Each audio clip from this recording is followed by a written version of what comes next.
Hi, everyone. It's Norman Koshnick here with a gaggle of guests after a tremendous series, a tremendous ODI series, a tremendous T20 series, a tremendous Test series. What a crescendo.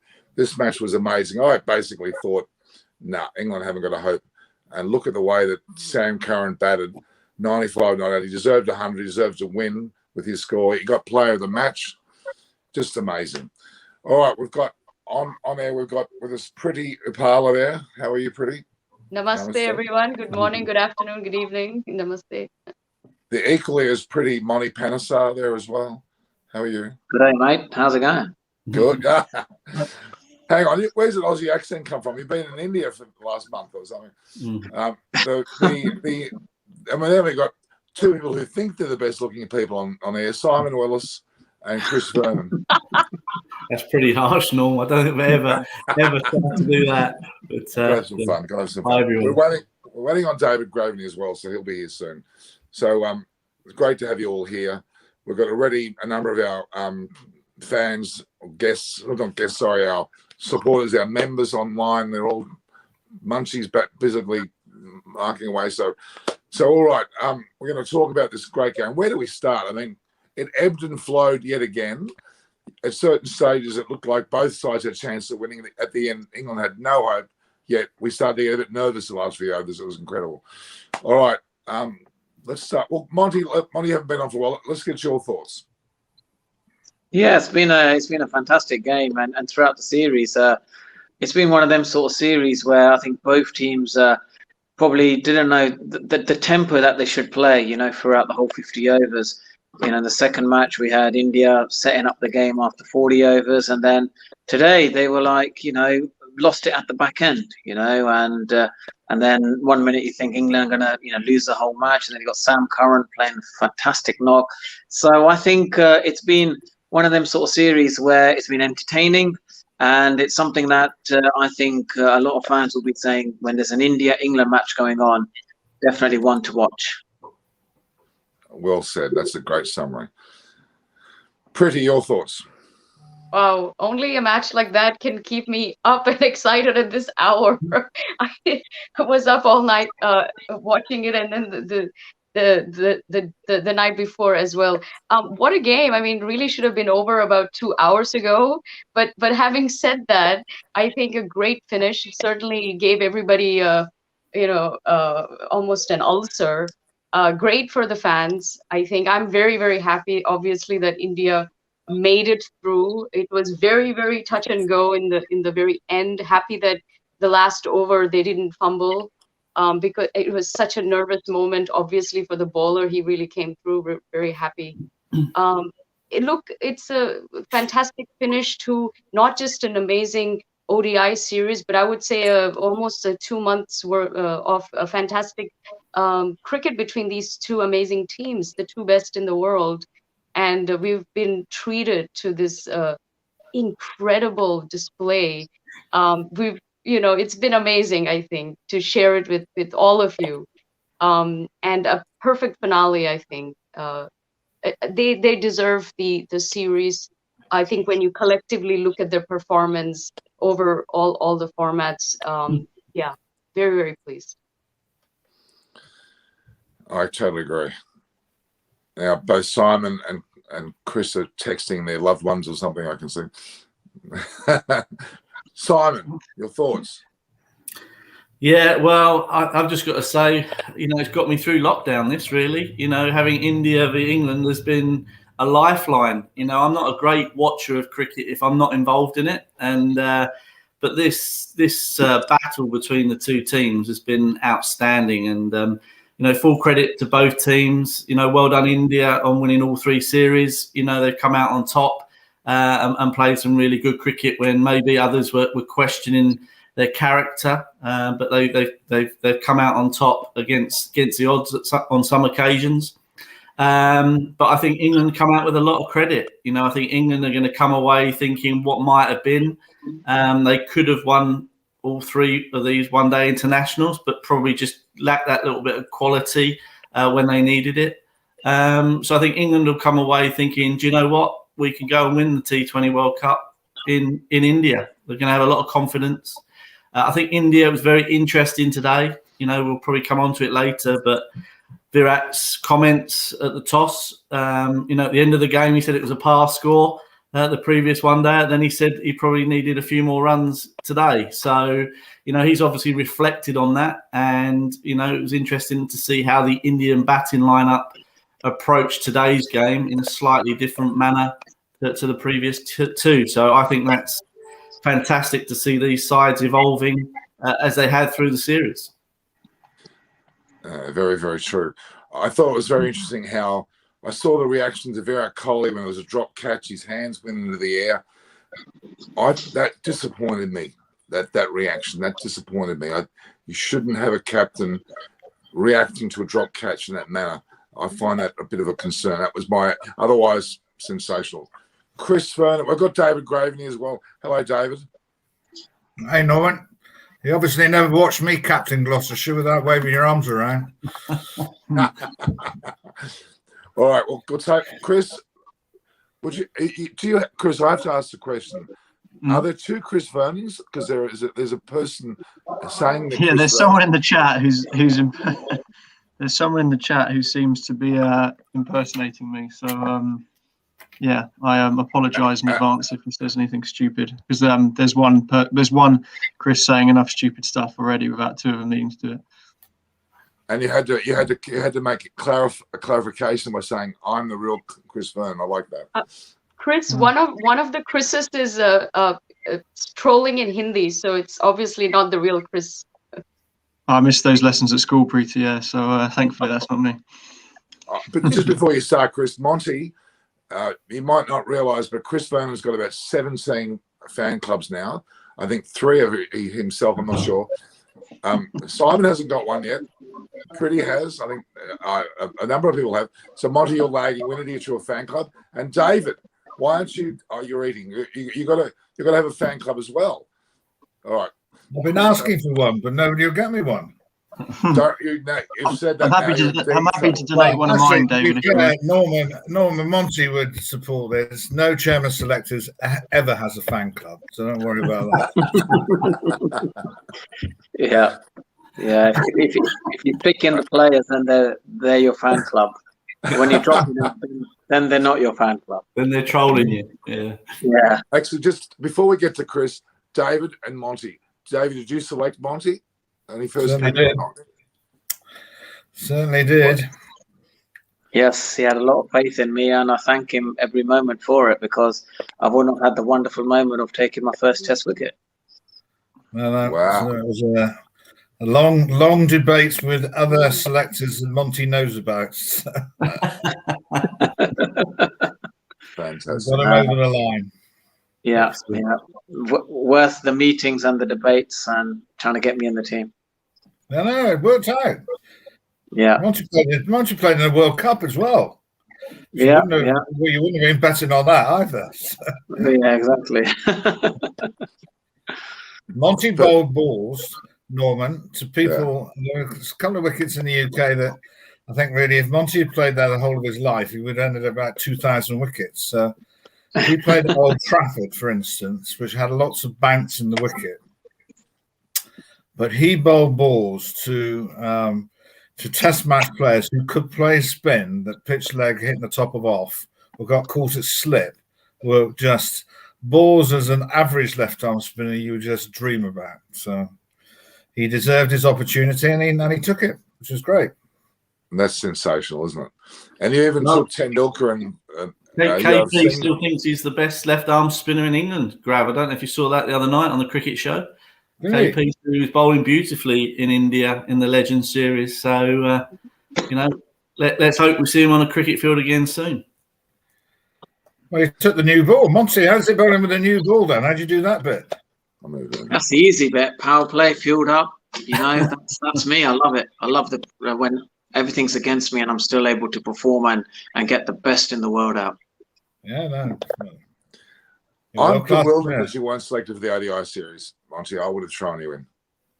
Well, hopefully franchise cricket, or even NatWest T20, or even if there's a county around here, I'd love to see if I can get back playing again, or, spin coach or a player, something to give back to the ECB. if I can get the next Monty Panesar, I think I'll be very happy with that. Monty, Mo Bobbat's your man. That's who you got to get hold of. Yeah, I will do. I will do. Monty, I must say that I'm a little bit disappointed in David. His critiquing of my batting performance at the MCG wasn't exactly favourable. I thought I was in line for something, but obviously not anymore. So well, Norman, let's be honest. You're not known for your batting, and I think David was absolutely spot on. Did he actually, Monty? Did he bowl? Did he bowl in that footage, or did I miss it? I did bowl. I took 2 wickets. I think the term bowling is used fairly loosely. Is that the stuff that bounced twice or once? All right.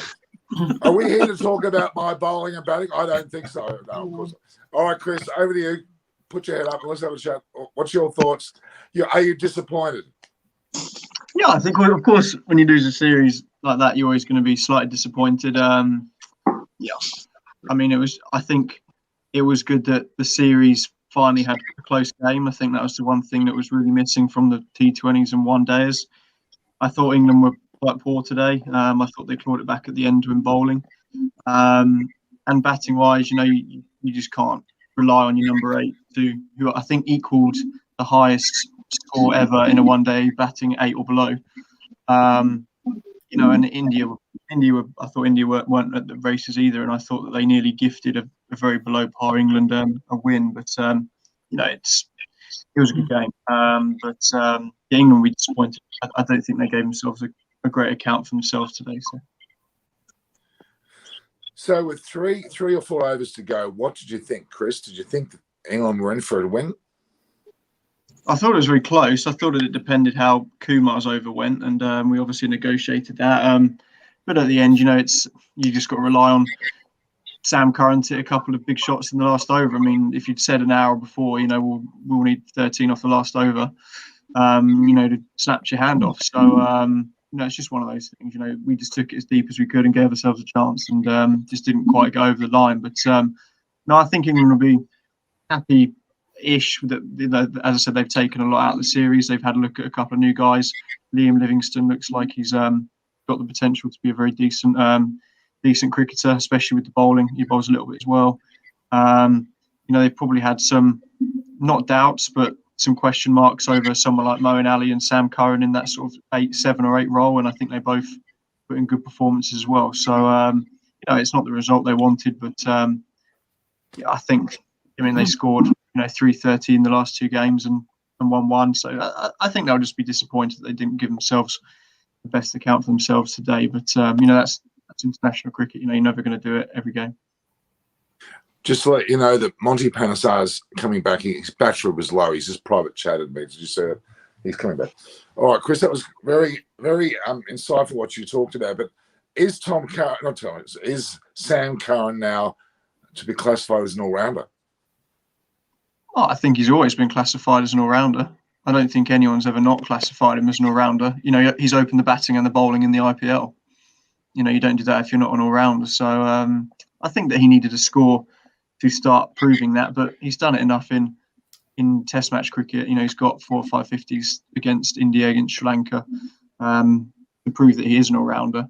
I think that his highest score before today was 15 in one-day cricket. So he obviously needed a score to sort of settle some question marks over his head, but I think everyone would always have considered him an all-rounder for sure. Simon, would you call him an all-rounder, genuinely? Right. Well, myself and Grav have had the benefit of seeing Sam develop, from a very young age. He was as a youngster, he was a batter who bowled. I think because he's a left-arm seamer, that always gives you an opportunity to get in the team as a bowler first. But I think he'll turn into being a genuine all-rounder. I really do at international level. His batting's that good. As far as I'm concerned, he just hasn't really had the opportunities for England. When he's tended to come in, he's had to go for it. Today was an opportunity where he had time, and he certainly showed everybody what he could do. Absolutely, David, your thoughts? Well, I know the family very well. He stayed with me as a little chap, as did Tom. Played with his father. who tragically is no longer with us. So I've seen him grow up from a very small little lad. Not actually, he's grown that much, actually, I would have to say.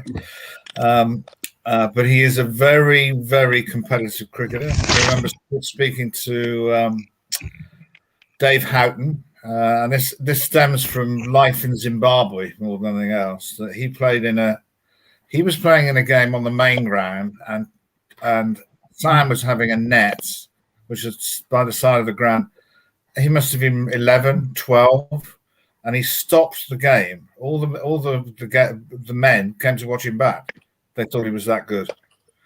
Wow. And I'm convinced that I would have to say that I had a major fallout with the management of the England under 19 team in actually the World Cup in Bangladesh, where Pant was playing for India, and they lost the final against the West Indies. So Sam was playing. He'd already made his debut for Surrey. So he took the new ball, which is quite right. This is the people like Lawrence were playing. Dan Lawrence were playing in the team. So we had a good team, but they persisted in batting Sam at 9 in the team, which was just absolutely stupid. You know, he's a proper batsman, but as both Simon will know, Monty will know. If you keep batting down the order, you bat like the number on your back of your shirt. So, you know, he would respond to whether it be for Surrey or whatever. But, you know, one day cricket has proven that if you can bat long, which England can do, you're never out of the game. And I never thought they were out of the game, because the run rate that might have, in my time, when you get it above 6 and you think you're winning a game, the modern player is not frightened by 6 and over. The game, I would have to say, Norman, I don't wish to be sort of hard. The game was very exciting, but was strewn with errors beyond belief by both sides, whether it was bowling, batting, fielding, whatever. So, but it was an exciting game, you know. So it was good. It looked really harsh conditions. They're very humid, very hot, and in those times, then you will make mistakes. But there's no doubt that, you know, obviously we wanted England to win, and it's been a great 2 months of real full-on cricket. But the rest of the world will stand up and say, playing these two teams is going to be tough. Doesn't matter where you're going to play it, but it's going to be tough. I just suspect that those T20 wickets that they played on, I don't think they'll be as good as they are now in the World Cup, T20 World Cup, because it helps India to play on wickets that spin a little slow, because they just have the technique to do it. As you may remember, in the T20 it was held in England. England had to play India, I think, in the semi-final in Birmingham, where they managed to prepare a wicket that actually spun backwards. It spun that much. And if you want to play England if you want to play India on wickets like that, you're going to lose more than you win. If you put on a flat wicket, anybody can beat anybody these days if you have the right batting. So, what do you think about the Indian bowling selection? The fact that they didn't have a frontline spinner in their side. Well, I think it was. We talked this morning. It was very much a second string attack. Apart from Kumar, and it does make a difference when Pandit bowls. It's probably, if he's bowled, he's not going to drop too many catches, is he? So better keep bowling. So I think what it showed today was how much Kohli relies or trusts Hardik, and they need him. You know, Krishna bowled 7 overs.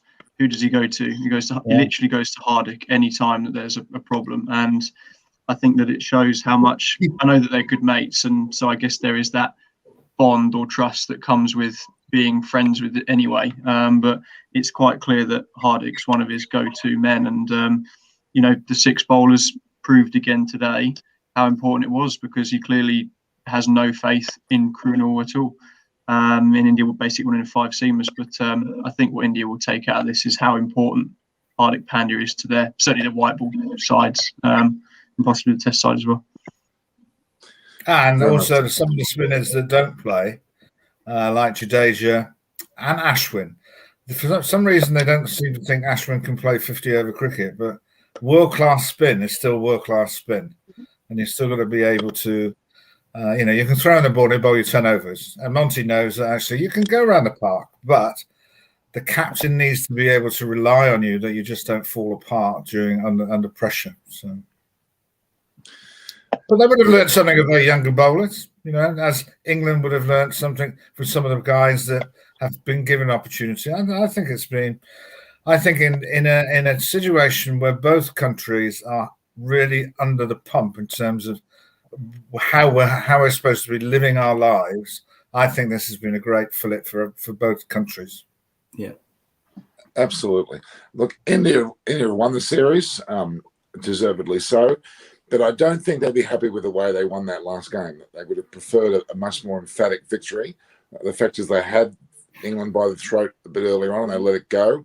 Clearly they didn't finish well. Natarajan's last over was not bad. There's a comment in the comments by some of the people to say that why didn't Curran run the last ball? Anyway, the reality is that India won, and it's just. I think I did speak earlier today about the fact that it'd be a very close game, and it proved exactly that.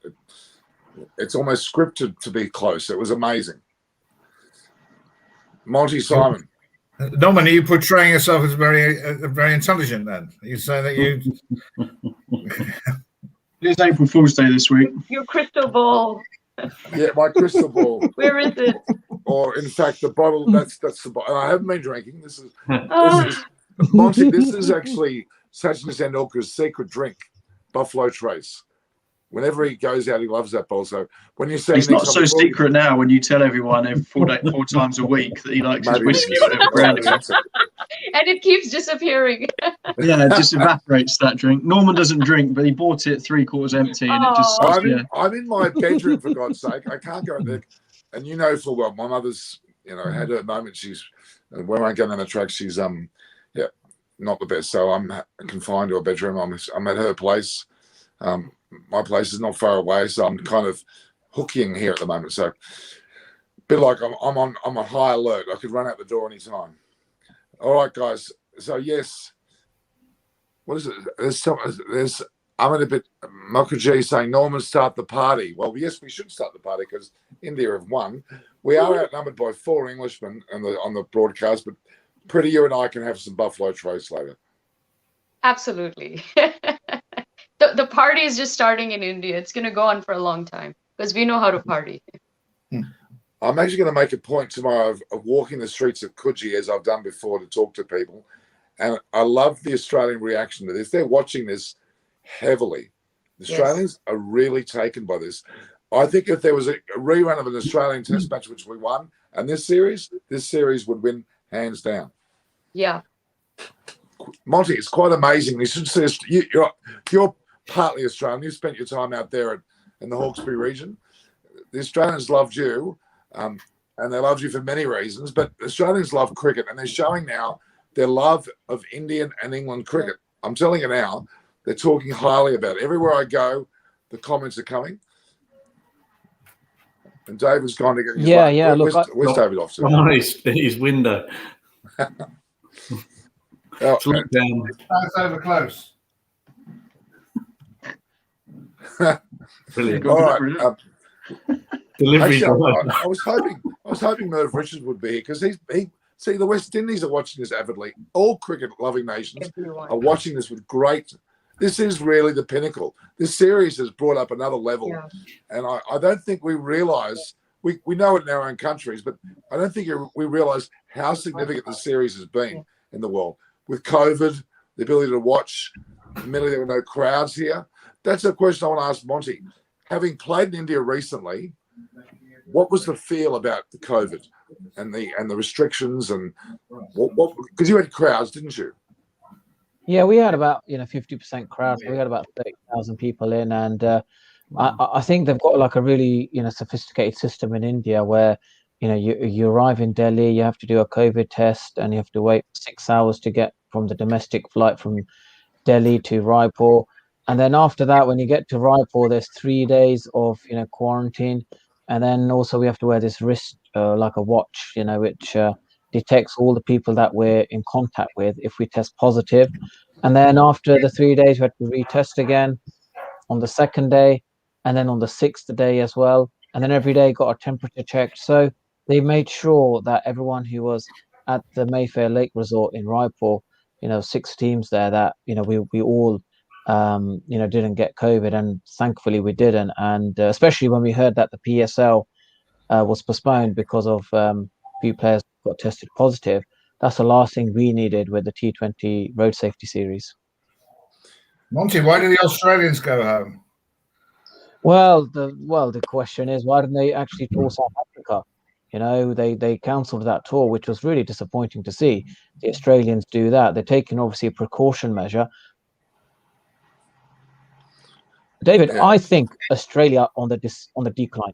I think their cricket's on the decline. They're protecting themselves to play against, other national teams because they don't have a very good top 6. And I think they wanted a break from international cricket, and it was a perfect way to get away, not to tour South Africa because of another variant, because they're concerned. They absolutely got humiliated by India in Brisbane, and when England turn up, I think the same will happen again. I think you're right, but it was more actually. Sorry, Monty, was to ask why the Australian Legends team pulled out of the tournament. Yeah, are there any legends to have gone? They actually take part in it. Monty's frozen.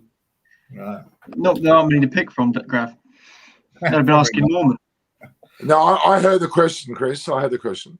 I'm not going to be selected for Australia ever again, or not that I ever was, but because of David's comments, I've got email traffic saying, well, if David Gravy doesn't want me in the Australian side, I'm not playing it. But no. The reality is the Australian Legends, well, first of all, it's bizarre. Australia's got such great situation now with COVID. 0 cases. We're not wearing masks anywhere. We're doing everything. We can even go to nightclubs. I was out at a restaurant, saw me earlier today. People are everywhere. People are traveling. But for some reason, we're a bit chicken about traveling outside of Australia. It's quite incredible. It's quite scary. I get it, though. I do completely understand that. Like, why would you risk for a tournament that, let's face it, it's just a decent, it's a fun publicity, money spin. It's not an international. I think they did the right thing. Yeah. I bet New Zealand didn't go either. Yeah, but Sri Lanka went to the West Indies, no problems. I mean, Pakistan's had a few issues, yes. But I don't know, because of the way that you do a COVID, the way you do the bubble, the way in which we've just heard what Monty said about going to India. The legends, a number of legends went there. The reality is they're pretty damn good at keeping that quarantine. But why would you risk bringing anything in and taking anything back with you? Like, it's just not worth. We're still in lockdown for another 2 months here, basically, before any kind of restrictions are lifted. So why would you risk day-to-day life and another lockdown? It's just not worth the risk for let's face it, just a tournament that was good fun. It's not an ICC World Cup, and why would Australia risk taking it back with them? There's no point. And I get it. But Pakistan's supposed to be touring South Africa. Yeah, they're there at the moment. I saw pictures on Twitter this morning. I mean, South Africa in general, even before COVID or with or without COVID, is you have to take several injections. There's so many different viruses that they've had for a long time. So even if you want to go there on a tourism, like just for a holiday, it's a process. It's not like going to other countries, just get your visa and go. You have to take certain amount of shots, depending on where you go. So it's always been a bit of a sensitive area, I think, and maybe with the COVID thing, and I think at the time when they decided not to go, that new variant had just come out too. So the whole thing, I just don't think that they could give an answer back to, probably Cricket Australia that, there was no good reason to go. I think there were more reasons not to go. Yeah, well, I think Chris is right, Priti, that actually having, to a certain degree, eliminated the virus from their own country, then what's the point? Why would you risk it? Yeah, and being an island, you have to be so careful, right? Yeah. We are so careful with food and nuts, and there's a joke that the Australian customs for food is more strict and more hostile than customs in America for immigration, right? And they're pretty hostile here. They treat you, they look at everybody as a potential criminal here. But in Australia, you bring the wrong kind of fruit or nut or birds or seeds or whatnot, it's over, I also get the impression that, and I don't know this for sure, but I would imagine that the South African Cricket Board and the Pakistan Cricket Board probably financially aren't in a position to start turning international series down. I bet England wouldn't have toured there at the moment. I bet India wouldn't have toured. So maybe the financial side of things is a consideration. But I mean, I don't know that for sure. Guys, a lot of good comments being made in the question, the common area, and yeah, they want to hear more about the cricket, which is fair enough. Like we talked about COVID, which is fine, and it's an important topic. We can't not talk about it. Yeah. But let's return to the game. Let's go back to the early batting of India. Both Sharma and Dhawan. That was a very solid start, wasn't it? And they looked particularly like they're on their way. Rishabh Pant's batting was great. Hardik Pandya looked very good. In fact, India had moments when they fell as well. They were at one stage, they would have a low total, and they scraped to a very good total. In the context of the game, that was very significant, wasn't it? It was, Norman, but I think they were in, strange waters for them to do it. And I think that showed in how many few runs they got in the last 10 overs. But suddenly going into those like 40 overs onwards, they know that some of the guys at the bottom are not necessarily going to produce so many runs, but they do bat a bit longer than they normally do in a test match. I just felt that I think both sides, players got in and just got out at just the wrong time. So Pant and Pandya got out at the wrong time, and that happened a bit with England. The way that Stokes was batting when he came in, all right, he'd been let out with a drop catch.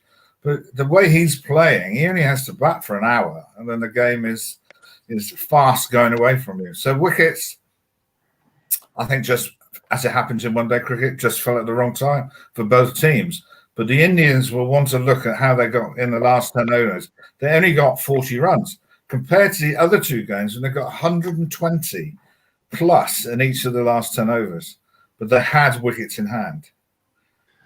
But let's be honest, the bowling of England was sensational. They really, I mean, even Livingston bowled well. I mean, they had Onali, Rashid, and Mark Wood. Mark Wood was amazing today. I think it was really commendable the way that England bowled, and that's a great sign for the future matches. Well,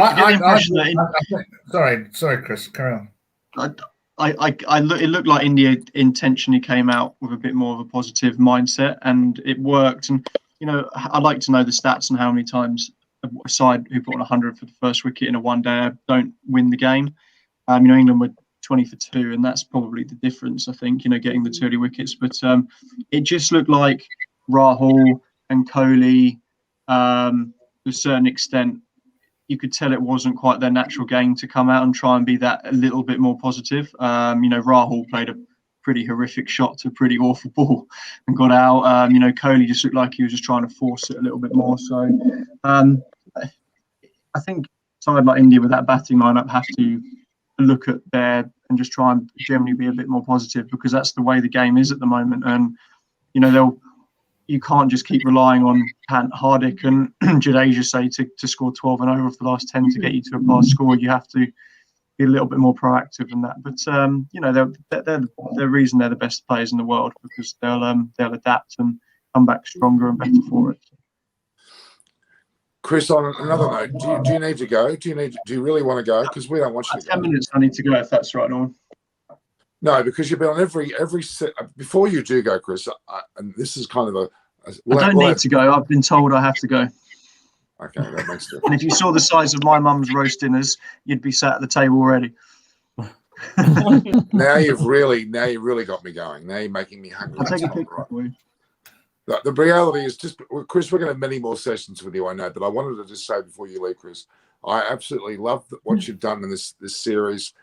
You've been fantastic. You've been my backbone. You've woken me up on occasion when I was asleep. Not that ever happened, guys. Never, not in person, people. Let's get that very clear. I've not been there for him. No, it's been fantastic. So I want to thank you for that, Chris. I'm just looking forward to the IPL. No more. I can't be called English bias anymore. I can now be IPL bias. So I'm looking forward to it. And you're all welcome for the IPL guys, because I'm going to have a lot of. I've got some other people coming on as well. So like Monty, I mean, you're due for another IPL contract, aren't you? Yes, definitely. Yeah, right. that'll be good next. Yep. So we'll get one of the. Well, actually, what I was thinking, I'm trying to get copies or actual tops of the IPL teams, and I'm trying to organise that and all sorts of things about membership regarding IPL tops. So I'm negotiating that at the moment. So, all right, Bangalore for me then, Norman. Sorry, Bangalore. I'm Bangalore as well. Well, really? they have never won the title, so who knows? Yeah. This year could be a change of fortune for them. Biggest underachievers, aren't they?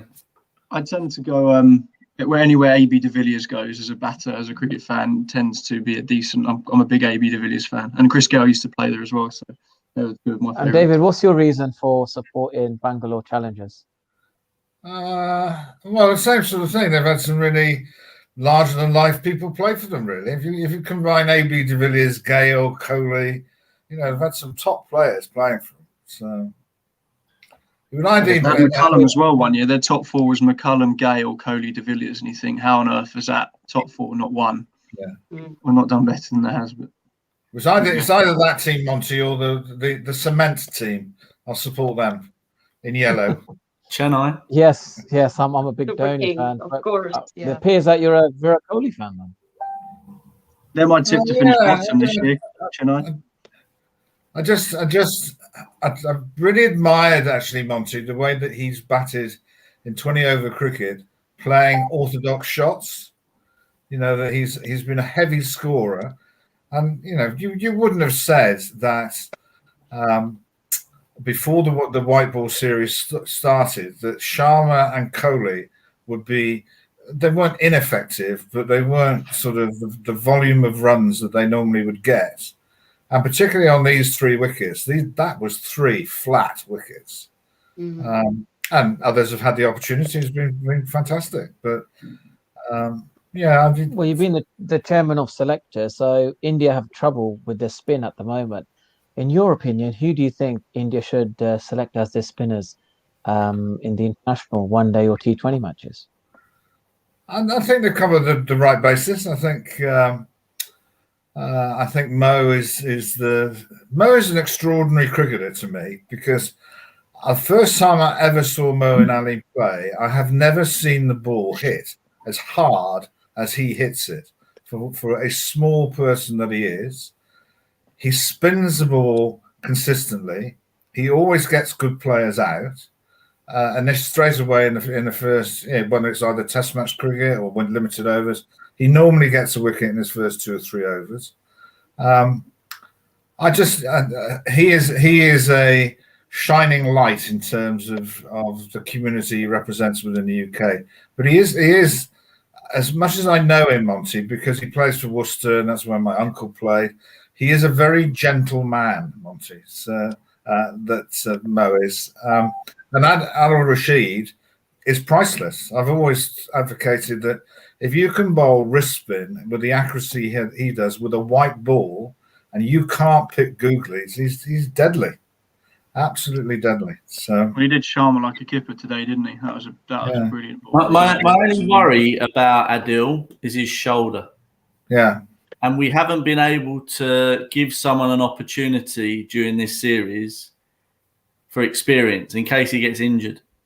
He has had issues with that shoulder. If he goes down, we're expecting someone like Parkinson or someone else to come in the side. And that's quite a big step up without any experience. So I thought they might have missed a trick there. But fingers crossed Adil doesn't get injured. So even under 19 level, Monty, we're looking at, and I never accepted this white ball cricket, is looking as many leg spin as we can find. I think that England prosper by having guys who bat and bowl some spin as well. The problem is, Monty, unless you are like you are, or if you're playing at Taunton where it's a road or has been a road, that the likes of Leach can bowl. I think Jack's a really good bowler. You know, you've played at Northampton and you've played on some flat wickets. You don't get the opportunity to bowl. So, you know, Mason Crane, who is again very talented, how much cricket does he play in the UK? Hardly any. You know, so our main problem is to be giving our young spinners. I was fortunate in one way to have been in Victorian times, Monty, to play on uncovered wickets. I know it's a bit of an unusual concept in your era, but at least most sides carried 2 spinners all the time, and unless you play in an environment like that, you're not really gonna. I think it's very hard. I think you would have been playing in teams where the wicket you might have been 1 spinner, all right, in 11. And then you don't get to bowl at all until the wicket starts to spin. And the other 10 look at you in the dressing room and say, right, Monty, you go and bowl them out. That is very hard to do if you haven't been doing any bowling in the days leading up to it. Bowling is rhythm. You've got to have some rhythm to be able to do it. So I think that the spin, I think Simon's right. I think the spinners that we have at the present stage are good.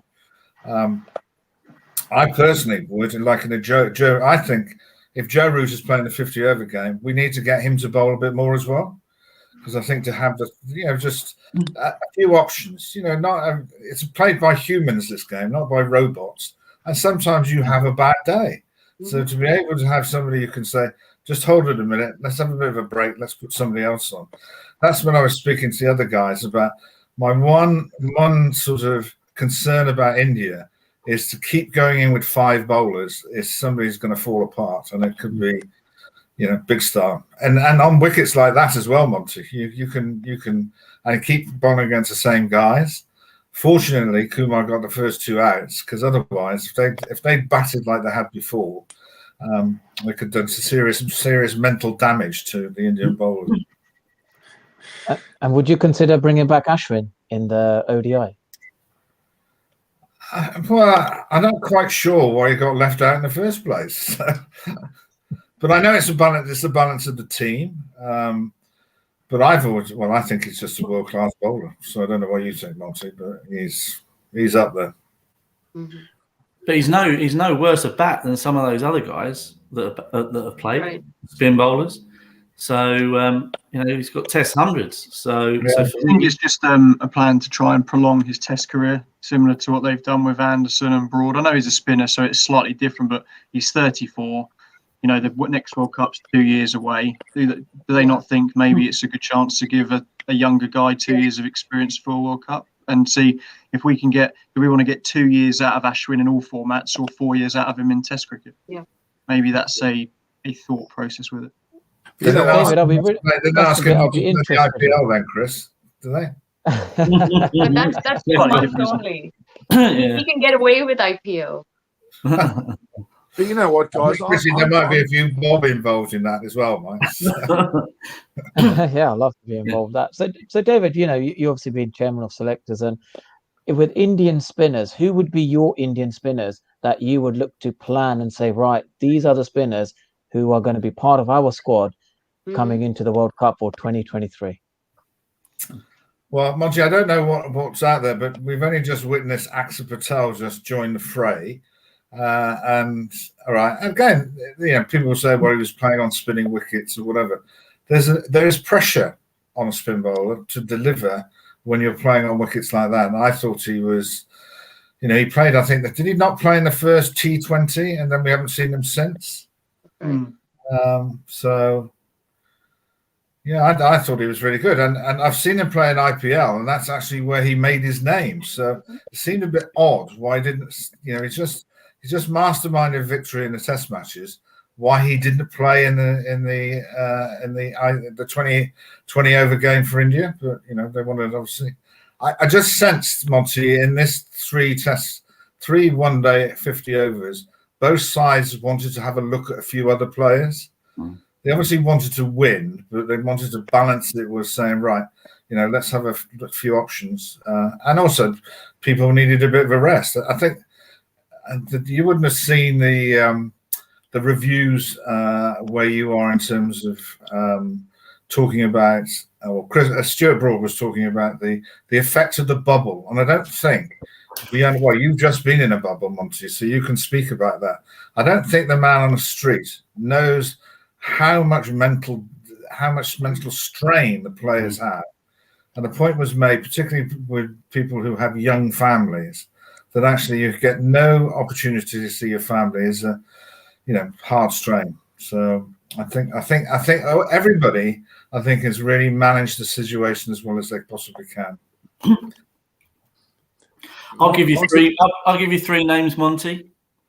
Okay, so Jadeja is obviously the number one for balance in the side.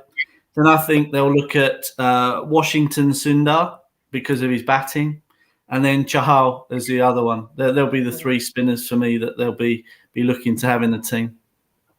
Yeah. What is that? 20 overs or 50 overs, Wilco? I think generally in one-day cricket, they're their go-tos at the moment. And then whoever pops up out of this IPL tournament, because there's always someone that arrives. So for me, I think they rate Washington Sundar a lot. The opportunities they've given him at a young age, and he's done it in big tournaments. So yeah, I think those three would be his go-tos at the moment. But go back to today's game. There were no spinners in friend, Monty, Duncan Fletcher, when he was coach of India, said that Jadeja was the best cricketer he'd ever worked with. Wow. In terms of his all-round impact within the team. That's huge, huh?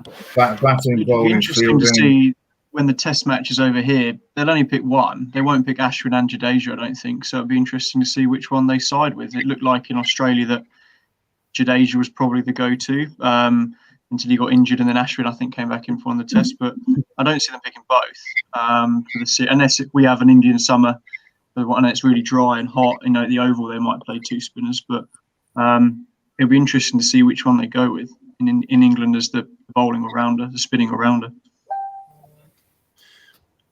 August is the second wettest month of the year, so that might have an impact. And actually, some of the groundsmen might have thrown the mower away by the time India arrives. So, but I think the Indian seamers will cause us some issues. I think they have, they got some decent, as opposed to. Well, I can remember Monty playing against India when I think it might have been Abid Ali was opening the bowling. But when you had a spin attack of Bedi Chandrasekhar Prasada, you didn't really need too many seam bowlers, just somebody who might take the shine off the ball. So off they went. I think they've got a really good, well balanced attack. But I agree with Chris that actually, England would only pick one spinner. They'll pick Jack Leach. I think he deserves his chance to play, and he's earned that right to be the man in possession. And I don't know how bad Joe Root is in terms of physically to bowl spin, but the two of them would be an adequate spin attack in English conditions. Well, not adequate; they'd be really good. So, can I ask quickly? Why did they play? Sorry, Stokes with his knee. So it's Stokes plus three seamers. So the only way that you can get everybody else in is that you've got Jack Leach as well, and some of the batters have got a bowl spin. Yeah, it's a bit of an insult to our profession, Monty, but we've got to cope with that. Yeah, well, Joe Root was, he's a proactive spin bowler. Look, he took 5 wickets in that last Test match, and you can see that, he thinks, very much. He's quick to adapt to the conditions, and August is going to be hopefully a dry summer. By June the 21st, I think we've got our freedom back in England. Packed houses, and dare I say, it'd be great to see you in one of the Test matches, during August, and. We can sit there and debate about, how good England or India are, or hopefully on a hot summer's day. Hopefully, Monty. A cloudy summer's day. Mm-hmm. We've got a question there from the fans there. Prediction of the World Test Championship between India and New Zealand. We might touch on that for a moment. What's your thoughts, guys?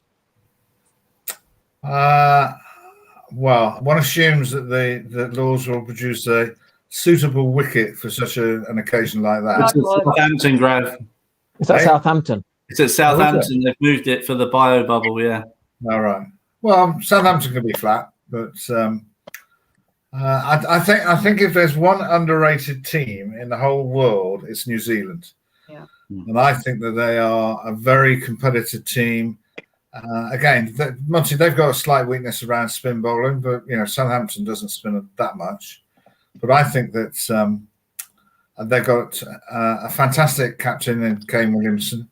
But you do sense that he, and he handles the responsibility fantastically in terms of scoring the majority of their runs. But he is a heavy scorer, so I'm sure the Indians will target him in terms of trying to get him out. But I just think India now are becoming much more of a balanced team to play worldwide rather as opposed to in terms of Asian conditions. So yeah, what about the ICC? Do you think they should produce a neutral pitch in Southampton? Because home conditions obviously favoured in India and in England. When in August comes, I'm sure there'll be some green pitches. But for that World Championship, should ICC intervene and say we want a neutral pitch that lasts until 4th and the 5th day? Won't ICC manage that pitch like they do with World Cups? Yeah, English Test crickets do last 4 or 5 days. I reckon if you looked at over the last 50, 100 tests in England, there aren't many that don't go, weather depending, obviously, but generally they do a bit. But I think the problem with New Zealand, and it's the same with India really, is that New Zealand are very good in their own backyard, and I don't think they've won in England for a long time. They struggle abroad generally, and they've got 2 tests against England before the World Test Championships. And although they would see that, and I'm sure the Indian fans are saying that's a bit unfair, that they've got 2 tests as a warm-up. Look at the other way. Jimmy and Broad on a green top could run through New Zealand like they've done a few times before. Anderson loves playing against New Zealand. They could just run for them twice, lose 2-0, and confidence would be pretty low. And then you've got to go and face Bumrah, Sharma, Shami, and Hardik and the rest. So it might work one of 2 ways, the 2 tests for England. But I'd like to see New Zealand win it. Where are the 2 tests being played, Chris, against England? I would imagine that because of the bubble, that they probably would be both at Old Trafford or both. I don't think they'll say we won't have a bubble the month before for a series, but they have to do it for the World Test Championship. So, I imagine it'll both be at Southampton or both be Old Trafford. But I don't think anyone, obviously Indians would, but I don't think anyone else in world cricket would begrudge New Zealand winning. I think they're sort of everyone's second favourite team, aren't they, New Zealand? I think everyone loves what they do, how they play the cricket, the grounds, the fans. They're just an all-round nice people, aren't they? So if India is going to lose to anybody, they would want to lose to New Zealand the most. No, actually, I would have to say, Prissy, when the subject of Australia is brought up in a conversation between English people and New Zealand people, we appear to be on the same page for some reason. I don't quite know why. Can you explain that, Norman? Well, I heard you say Australia and brought up. Are you trying to imply that is there a synergy there? Look, Australia have won so much over so many years. Yes. We're giving other countries a go. Come on, let's be fair. I mean, we've nurtured Monty. We've nurtured Monty in his recent years. We brought him back to this great level that he's at purely because of our coaching in Sydney. But I'm not going to dwell on that. The reality is, Monty's even said openly when he's caught off guard that he thought Australia's coaching has been the best for him. Isn't that right, Monty? Yeah, look, Australia's obviously it's had an impact on many cricketers. We always love going to Australia and beating Australia. So I'm sure it was great in 2011 when we beat Australia. And hopefully. This England team, they've got a lovely build-up now with 2 test matches against New Zealand, and they've got 5 against India. Hopefully that momentum, when we beat, it's the momentum of the summer that helped when you win in Australia. So I'm sure David, has been there many times with England teams and knows, probably more about momentum than I do. Well, they certainly got me the sack, Monty, if that's any consolation. I have to say that Indian fans, trust me, they love Australia. I mean, they love the Australian side. They always have admired them, but they just love their this winning attitude, the aggressive, sort of assertive way that they play. It's very different to India. So I mean, you can just see how popular they are in the IPL and just in general, right? A lot of these Aussie stars are bigger in India than they are back home. So in India, we do love them, and I would say that they are the second favorite team, I think, or almost. You ask any Indian, name your top 5, players. 3 of them are going to be Aussie. I bet you. Did Andrew Simons play in the IPL, or was that? Yes. Was he? He was a $1 million player, first $1 million player, wasn't he? That's right. Yeah. Because they would have loved the way he played cricket. So, yeah, I think though, and I'm not joking. They did cost me my job because Monty was on the same tour. We managed to lose 5-0. And if you're a selector and you lose 5-0 against Australia, that normally means you get your cards. And including the test match being played at Adelaide, that if you played that test match and 50 times or 100 times over and over again, Australia didn't have a chance to win, really. So, well, anyway. But was he surprised with the number of players that kind of, weren't fit to play on the tour? That made it very difficult for you, didn't it? Because I'm sure you assumed that group of 16 that were there, they would stay there. That's what Duncan even said. He goes, Australia, when they lost a few of their players, they weren't the same team. And we were in transition, Monty, from the side that won in 2005. It was like a war zone in terms of people who were injured. Simon James has already got injured. Then Trescothick had his issues, which were very sad for him and his family. Michael Vaughan had a hip condition.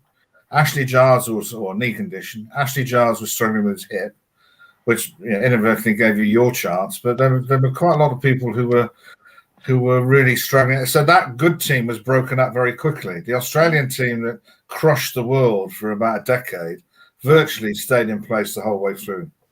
So, but how much of a say did you have on the captaincy? Was you quite strongly saying, right, I want Andrew Flintoff as the captain during the Ashes? Read my book, Monty. When it comes out. I was going to say, what is the title?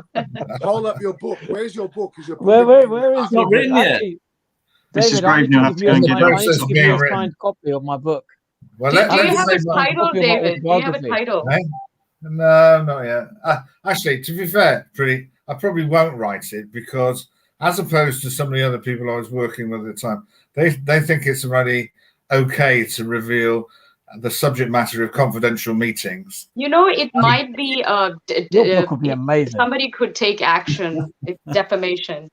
Yeah. Potentially. Well, actually, I couldn't write it because until the 4th of December, I was still an ECB employee. So if I said, well, no, it will always be the truth. And to answer your question, Monty, the question of the captaincy around that tour was a 3-day conversation between 3 people. So it shows you how long it took to reach a decision. So good diplomatic answer, Grav. Yeah. Well, would you gone for Andrew Flintoff as a captain? Sorry? Would you have gone for Andrew Flintoff as a captain? Well, I've heard who as well. Sorry, Monty, I didn't hear that. Would you have gone as Andrew Flintoff for the captain during that tour? Well, the one thing I've learned from a selection meeting, Monty, is when the moment you walk out the door, all right, regardless of what you think as an individual, you pull the company line because otherwise it just ends up in chaos. So whether I thought that was the right decision or the wrong decision, I support it because I was one of the 3. So I would never politician, Grav. It would be very. I read what your answer to that question was without you actually telling us what your answer was. Now we're going to get the fans to answer a question pretty brought up a great question. Already got comments. I want the fans to tell us what comes to mind. Their top 5 players. Let's hear it, because I'm getting some interesting discussions there. We'll get that out of the group. Okay, great. Who are your top 5 overseas players in the IPL? Why IPL? Can I just come back to the Why IPL? Oh, I thought the IPL. I thought it was the IPL we were talking about. Sorry. No. Do we get people's views on who's going to win the World Test Championship? Okay. Well, for me, I think if it's, and I think the weather. When you asked about the wicket, Monty, in England, as Simon does, actually, you never look down at the wicket; you look above you in what the sky conditions are. So if the weather leading into that game is damp, then I would say New Zealand would win. If the weather leading into the game is dry, India will win. Okay. They will attempt to have the wicket. I said for the last. Sorry, Greg. Yeah, England's the only place where, with overcast conditions, in the morning you could have hot sunshine, and then maybe after tea, if it's overcast, it starts swinging. There's no other place in the world that conditions change so quickly with a bit of cloud cover. And it does help if they keep using that Duke ball, Monty, as well, right? So. Well, I've got a funny feeling, David, that you're saying New Zealand are favourite to win in Southampton. I think they deserve to be the two sides to be playing there, because I think they've done really well as two teams. I just think that if you get the weather conditions that are a little bit like New Zealand, they're a difficult team to play against. Yeah. And what is it about New Zealand cricket? What is it that you think makes it difficult? And why are they such a strong team at the moment? I think they have really good team spirit. I think that they're a small community. They've had some really major setbacks in terms of their country, in terms of earthquakes and things like that. They just, they realise that they always go into everything as an underdog. And I think they respond to that. I think they stick closer together as a group. They always seem to get on with each other really well. And they've had some, I think, they've had obviously some fantastic players. But this group of players, I think Kane Williamson is making them play way above their parameters. So I think he is a very impressive captain, Kane Williamson.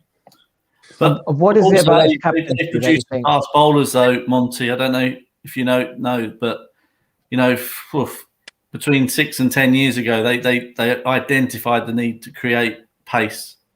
So they went out and obviously developed some internally, but then obviously brought Wagner in from South Africa as another option. So India, likewise with the MRF Bowling Academy, they realised the key areas that they needed to develop. And I think it's a culture thing in New Zealand, just New Zealand sport, full stop. A small island that they are, they create some world-class players in rugby and in cricket. So there's got to be something culturally that helps that happen. Because David, obviously, you're well aware about coaching and everything, and with Trescothick's issue. Were you surprised that he was a batting coach? Because what if come September he says, I don't want to travel to Australia? No, I think Monty, to be fair to Trez, he has spoken quite openly. He's done a lot of work with the PCA around about mental health, and whatever the situations were in relation to that tour, they don't. I don't think he's desperately keen to travel, and that can happen to anybody. But I think England are managing the situation, because I can assure you, as somebody teaching people to play white ball cricket or even red ball cricket, you can't get a better person than him. Yeah, he's best. He's the best, with his experience. Unbelievable. He used to sweep me all the time, and I didn't have any answer to him. It's been brilliant. An interesting question from Munchie. I know the answer, I'm sure, but he said World Test Championship, New Zealand versus India. Will they use the Duke's ball, or would both countries potentially agree on? No, you're right, Chris. We want the Kookaburra, India would want the SG. So I guess the Duke's ball is the fair. But both seam attacks would probably want to bowl with the Duke's ball anyway. But I didn't know whether there'd be a conversation about it, or it's in England, it'll be the Duke's, no discussion, or. I think actually you're right. I think the ICC will dictate the type of ball, and they may make a decision they want slightly a fairer ball to be involved or doesn't do as much. At least they won't. In my early stages of being chairman selectors, Chris, we played a home series against Pakistan, and England, in their wisdom, decided they would offer a choice of balls to Pakistan. So there are two balls of the choice. One was a conventional swing from the new ball. The other one was something that reverse swung after about 25 overs. So if you're going to face Wasim and Waqar, you actually don't want to give them the ball that actually they really like using. But no, we gave it to them, so that was fine. So, not surprising. Bowling attacks. I think I've heard Ashwin interviewed, and he says that he'd happily bowl a Duke's ball every day of the week. I think that pretty much worldwide, I think that most bowling units would rather bowl with the Duke's balls anyway. But just an interesting one. The problem is New Zealand is they've almost got too many bowlers. We talk about Bolt, Southey, Wagner, Jameson. We're not even talking about Matt Henry, who's taken thousands of wickets I think he played for Kent a couple of years ago and took his wickets at 9 or something in the county championship. And they've got Adam Milne, Lockie Ferguson, who's extra patient. They've probably got 7 seamers similar to India who could all pull a shirt on. So they seem to have a real plan about how they use their bowlers. So, with Southey bowling it up front to try and make it swing.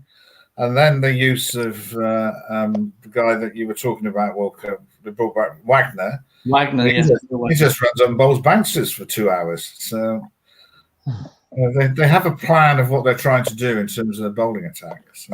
Yeah. I'm looking forward to seeing Jameson bowl in England, to be fair. Big tool. Historically, continent sides, India, Pakistan, Sri Lanka don't like when it seams and bounces at pace. So it'd be interesting. Who was the guy who played in their one-day team? Who was about 6'6". Yeah, was a Jameson, I think. Yeah, so it'd be interesting to see how he goes, and I think he'll cause some problems for. There's one thing that, let's face it, wherever you are in the world, no matter what bowler batsman tells you, no one really likes facing quick, bouncy, short pitch bowling, do they? I don't believe anyone likes facing 95, 90 mile out of their head. So, there'll be a test, and you would say that all round New Zealand, with the 2 left armers, with the swing, with the pace, with the height, they've probably got the best all-round seam attack in the world at the moment. They've got what base haven't they got covered? So, and I think that they've probably got the best. I don't think they've got the best batter of the 2 sides, but I think in English conditions, I think Kane Williamson is possibly the best player. So they'll be relying on him to step up, and there's no better player to watch. As a cricket purist, Kane Williamson has to be one of the most aesthetically pleasing players to watch bat. So India will think if we can get Kane Williamson, then they'll probably be big favourites. But if he gets in, then it could be a long test. Don't just count Ross Taylor. Ross Taylor's also a quality. Yeah, but I don't think he's in the same breadth as Kane Williamson anymore. No, he normally runs very hot and cold. He's actually quite an on-sided player. So if you can get the right attack bowling 5th stump at him, then it becomes a bit more difficult for him to score. But actually, playing quick bowling, Monty, now that you defied the Australian attack at Cardiff, all that they could throw at you, how do you, in your own mind, about quick bowling, how do you regard it in terms of having to go and face it? Yeah, look, I think you have 2 choices once you're at the top of the mark. You see the distance, the long distance of the fast bowler. You look at the keeper behind and you think to yourself, I have a choice. Do I watch the ball or I don't watch the ball? And I soon realized that when you watch the ball, you're not going to get hurt. You get in line. And also it's the team morale, the team, if we've been skittled out and I'm batting, then my teammates will be watching, thinking, look, Monty's really getting behind it. It's quick and fast, but he's trying to do a job for the team. He's not backing away, and the momentum starts shifting, with us. and that's also really important, you know. So, you know, yeah, I've faced some quick bowlers I wasn't great at, you know, scoring runs, but I thought, you know, I'm going to watch the ball, get right behind it, because I know however long I stay at the crease, once I go back in that dressing room, my teammates will be energized from it. They think, come on, guys, look, Monty's shown a bit of fight. Let's go out there, let's bowl really well, and let's get back in the game. And it's more of a shift of attitude, is a shift of, you know, that fighting spirit, that more of a, you know, come on guys, let's, you know, a bit of a British, you know, that British dogfight, or, you know, that steel that we have, you know. And that's what sometimes lower order batsmen can do. They can just start energizing the dressing room. The only reason I mentioned that is that I had the privilege to be able to watch Test cricket, and where I stayed at Lord's was the hotel that overlooked the nursery where all the nets were. And this is probably the other 5 people on this call don't know this, is that I witnessed you when teams practiced before the matches, they all went and had a hit and whatever, and you were always the last to leave, and you had a net all on your own. Somebody was throwing balls at you for hour after hour, but for an exceedingly long time for you to, you know, practice what you preach, which I think is fantastic. And a great lesson to anybody, regardless of your level of ability, you can make yourself better, which you certainly did. And you're now part of history's Australian folklore in terms of defying a Test match victory. Yeah, absolutely, and it was just brilliant. Yeah, one of the sort of great memories, and you know, it was great to see after that how the momentum shifted. You know, Andrew Flintoff took 5 wickets, and even with Nathan Hurrits not bowling us out at the Oval, when Ricky Ponting wanted to, you know, select, he was indecisive. He should have obviously picked Nathan Hurrits, and I'm sure Australia would have won that Test match, and Australia, you know, won the Ashes. But you know, he didn't have too much confidence. So you can see, like, you know, there's so many individual performances. There was another one in New Zealand which I nearly ran myself out. So I've had some comical moments, but it's, again, you know, it's I remember that. Yeah, very Pryor, wasn't it? I remember. yes. I think Bumble was on commentary at the time, and I think they enjoyed it. Chris, was that your mother I heard in the background? I heard your mother. I haven't mentioned that, but I probably do need to head off. So I appreciate the call, guys. And I'm out tomorrow, Norman, so I won't be back tomorrow, but I'm sure I'll see you Tuesday. All right, Chris. We'll be on together tomorrow on Tuesday for sure. Thanks. See you later. Chris.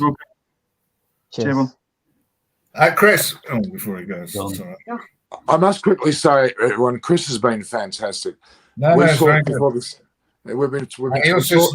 He supports the right football team, which is about to play Wilco's team on April the 3rd or whatever it is. Yeah. Well, could be an interesting game, that one. So what are you going to do other than sport on your podcast? Like, other than cricket, you going to throw a bit of soccer in there, or you should? Well, you know, the guy I'm doing with it, Jamie Reid, is actually he does football anyway. So he works for London Radio. So yeah, we'll get some other sports in, no doubt. You know, try and get a few coaches from other sports to compare notes, and maybe a few other sports people. You know, there might be the odd golfer in there, might be the odd darts player. You just never know. But the theme will be cricket, but we'll try and bring in a few others as well along the road. I should make it clear to our viewers, we've got some amazing other broadcast viewing channels. Monty's got the Monty channel, haven't you, on Twitter or even through LinkedIn? You've got an amazing following there. Please, Monty, we need to get your handle up in the actual bio of this talk. Please do that. We've obviously got the Fledglings podcast starting. When is it starting exactly? Well, it will be out before the first championship game, okay, which is the 8th of April. So we're going to launch it just before that. Yeah. So recording this week. How fantastic. So everyone keep your eyes on that. And then we continually keep our eyes on Pretty and her Pretty Effect and all sorts of platforms. She's everywhere. Yes. And David, you're putting out a centerfold soon, aren't you? As well. Am I? I've heard on the rumor mill that there's a David Graveney centerfold happening. Is that not true? No, I think no, well, that's probably incorrect. That so, no, but I would love to see a book from you, David. I would love to see, because the stories you have are immense. well, why hasn't that happened? So actually, Monty, I don't normally do this to reverse a question and question the person who answered. So who were the chairman selected? Who have you chosen as captain? Oh, asking me now. Yeah. That's a very good point. I probably would have gone with Andrew Strauss, because I thought Andrew Flintoff, being the batsman and the bowler and his X Factor profile in Australia, having the captaincy on top of that, I know how much it would have meant to him, but it would have been too much. It would have said, Freddie, you're just you're my big match player. I would have went with Andrew Strauss, a bit more, from the limelight, hasn't got so much on his plate, and he can, manage the team. And just I think Duncan Fletcher worked very well with Michael Vaughan, so he needed like another similar character that he could work with. And Andrew Flintoff he's too much, he had too much on his plate. He was a big superstar, and maybe made him vice captain and said, look, here's a big series, and then let's see how it goes, and maybe on a smaller series, maybe make you a captain, but not. Australia's a big series, and he's a big player. They were all factors that were considered, Monty. Don't worry about it. I would love you to have a book out and just talk about the meetings that happen. Absolutely. You need to bring it out, mate. I would buy that. Would you? Yes. I bought your book, Monty. So. Which one, the first or the second? Both of them. Oh, really? Oh, okay. Well, I'll definitely. I want to know something about bowling left. I want to know something about bowling left arm spin, Monty. That's all. Yeah. Well, with left arm spin, what you want to do is just attack the stumps and get your body going towards the stumps. That's what I tried to do for about 23 years. Well, you did well. Dare I say, you was very successful at Gloucestershire doing so. Not too bad. Not too bad. Monty, have you got your books at hand there? Have you got them somewhere nearby?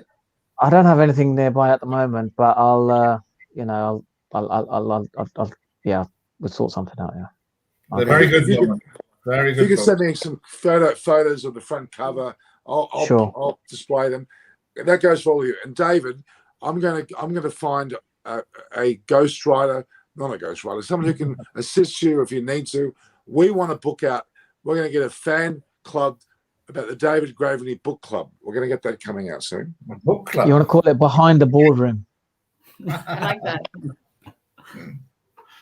Are you at liberty not to do that, or what's the story? I am now since the 4th of December. So. You should speak to your lawyers, I think, first, right? Changed.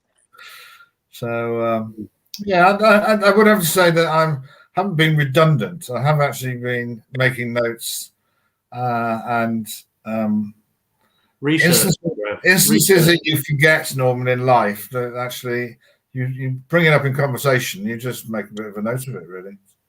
The easiest way to write a book is actually if you kept a diary, but that was far too complicated to do that. What we could do is we could have a Monty David hour, and Monty could throw all the questions, and David, you could answer them all, and then it's recorded. It's a matter of just dictating from there on. He would probably say, "Why did you leave me out?" Well, actually, I didn't do that. That was after I got the chop. So who actually got rid of you, Monty?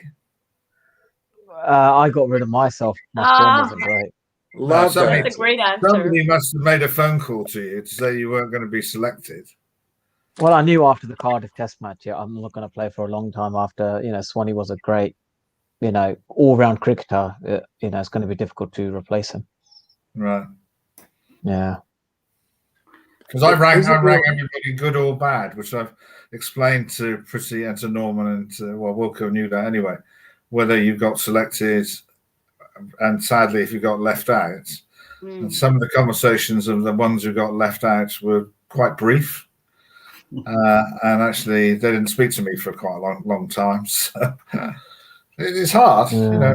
Everybody's got feelings, so yeah. And that's not the people who are receiving the call; it's actually the person who's making it, because you know. Yeah, it's true. It's just hard. It's a great though. It doesn't diminish the honor of doing something like that, because I wasn't as good as you, so I never got to play for England as a player. So the next best thing is to be involved in the structure. So yeah, 100%. So Monty, just run through the moment that I'm guessing David rang you. What was that? Where were you? Were you in the shower? Where were you? Yeah, I was just with some friends and in commentary, and you know, I think David rang me. I knew a bit about, you know, David Graveney, because I was, you know, as you do when you're a student of the game, you know, all the selectors and everything. And he obviously rang me when I was in commentary, and he goes to me, "Oh, it's David Graveney speaking." And I don't know, how did I react to it? Was I a little bit thinking I was surprised that you rang me? You know, I didn't expect a call from you, or I don't sort of remember how my reaction was. Leading up to that phone call, Monty, because you know, as much as I like to think it was a random selection, you actually had done really well in county cricket. So, and all the people, and by that stage, I tended to take quite a lot of advice from opposition coaches, umpires in particular, and everybody spoke really highly of being somebody who spun the ball a lot. So, because you and I know that if you don't spin it, you're not going to take any wickets. At the higher level you go, the people just belt you miles. If you're not, if you don't pose any threat with what you're doing with the ball, then it will just disappear out of the park. So, and actually, I did learn something from that in sort of that sort of scenario, and then talking to younger spin bowlers. Monty's got the biggest hands you could possibly have, so he was in a really privileged position to be able to, you know, grip the ball and spin it properly. But there is sort of in the UK, there was a bit of a trend for spin bowlers just to try and be accurate and not spin the ball. But actually, that's not going to have a very happy ending. So if I'm asked by a young spinner, I just say, just spin it as hard as you can. Because once the batsman knows that you are a threat and can beat the bat on either side of the bat, then you will take wickets. If they just think that you're just going to bowl straight deliveries, it doesn't really matter how accurate you are, because they will just attack it. They'll just treat you as a slow bowler as opposed to a spinner, and you know you'll struggle to be successful. So the advice for me to young spinners: learn how to spin the ball, and then we'll teach you accuracy after that. Great advice, Simon. Well, if you're brought up in India in particular, or any in the subcontinent nation, unless you spin the ball, they'll just keep hitting you miles, basically. So it's going to be a very short career. And Monty did that. He spun the ball. So. Well, you got a comment here too, Monty, from Sai Krishna, who's one of our members. KP commentated in a recent interview that Monty is still the best spinner in England. And having been with you recently, he can say that with great fact, couldn't he? That says a lot. Simon, you've got to go. You're telling me. I have to go, guys. It's been great covering the series with you all. Thank you to everybody that's obviously come in and joined us, commented. Hopefully they've enjoyed the discussions, and look forward to doing it again in the future. Thank you, Simon. And we're all going to see you soon. Watching fledglings. Wilco, I'll give you a ring in the morning. Okay, take care, Grav. Cheers, Monty. Bye. Bye, Pretty. All right, cheers, guys. Guys, just quickly, just to let you know, I've got a live count. We've got over 20,000 that are watching this in the overall total. The number up there of 241 is not what the real-time average. Right. We've had 20,000 watching this. It's amazing. And it's testament to the discussion. Whenever David, Monty, Pretty, when we speak, numbers go up. So you're having a great effect. The content on this show has been monumental, and I'm blessed to have you on, and I really appreciate it. It's a pity more guests like Adam couldn't come on as well, but at the time of day, it probably doesn't suit Adam. Adam's got his boxing crazy. He's got a company going on with many boxers now. He's flying with that. I'm very proud of him. And so, look, I want to thank you guys. We're not over yet because I want to get some more discussion. While I've got David and Monty together, I want to hear more from you two because you guys have so much that was interesting to our viewers. Monty, just quickly on the series, the Indian Legends series, we had so many people asking about that. I just wanted to get more of a feel. Not Indian Legends, sorry, what are they calling it? The Road Safety World Series. I should apologise, but the Indian Legends, to play against those players yet again, extra special, isn't it? To play against the legends that you know of, must have been a great atmosphere, all in the one hotel.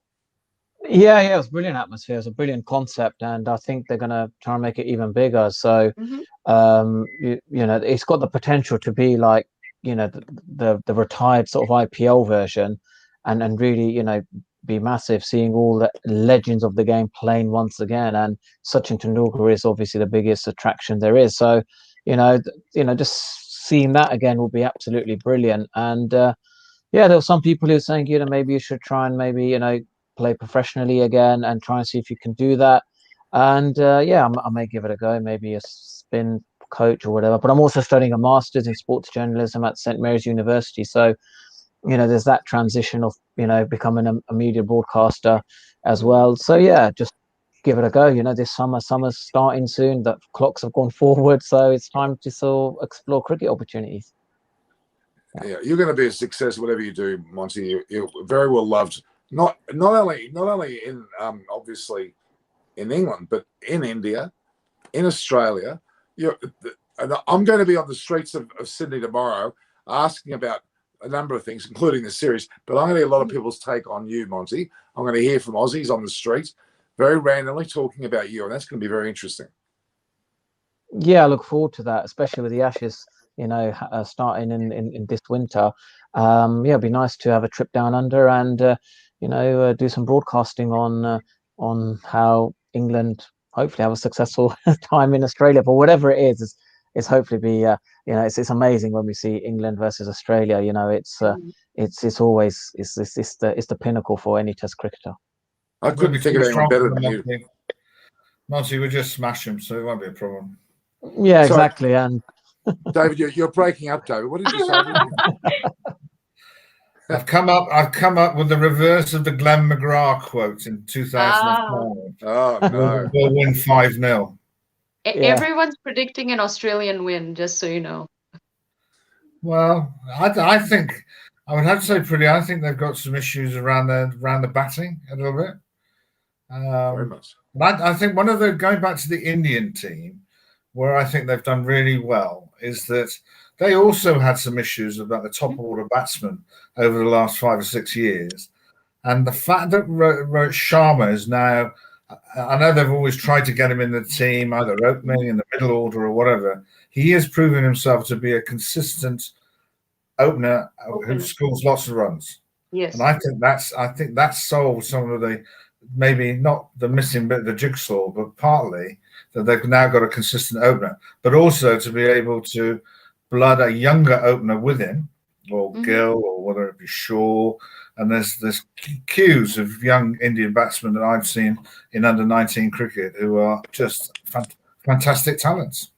So they've never. Yeah, you're right. I'm going to stop you guys. I'm going to say hello to Aparna. Aparna's joined us. Hello, Aparna, Sani. Hi, everyone. Hi, how are you? Good to see you. Good to see you. Good. Finally. I thought I was Ghost. Oh, no. Okay, sorry. Pretty, go ahead, and we'll go back to Aparna. I just wanted to tell David, you're right. You know, India's never been known for their fast bowlers, but now I find that's another issue that they've taken care of. Now they do have, you know, an arsenal of good pace bowlers and fast bowlers, seamers, and so on. So it's more balanced, I think. They're not depending just on their great batsmen. I mean, spinners we've never had an issue with, but now it's, you know, we've got the bowlers are as good as the batsmen. So I think it's a complete team, and if they can just polish up their fielding a little bit sometimes, then I think you have a really commendable team that can take on anyone. I do think if you're talking about white ball cricket, England have shown sort of tactically where the game is going a little bit. The use of extreme speed in the middle of a 20-over game caused a few issues to people. But I think the IPL, the people will try and mirror that to a degree. But all that will do is throw up more seam bowlers for India to pick from. Because I expect to see some unknown seamers appear in the IPL. The Indian, you would have seen them in India, but it'll be now for worldwide viewing. And they'll be exciting. So it'll be good. Yes. So, partner, what's your take on what you saw today, the match? Well, I've been busy making fan clubs for all of you out there. I mean, come on, there's a lot of work goes behind the camera as well. I mean, give me some credit. Anyway, I just want to ask, what did we just watch? I mean, how on earth? I mean, to start with, the wickets were lost in regular intervals.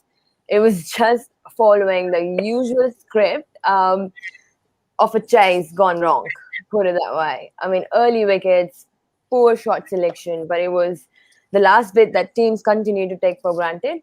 They are just no longer tail-enders. They are low-order batsmen, I would say, with more heart and belief than technique, which is not half bad. And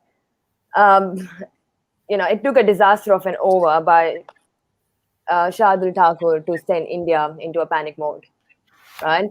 But eventually it was Hardik Pandya's over that cut them off.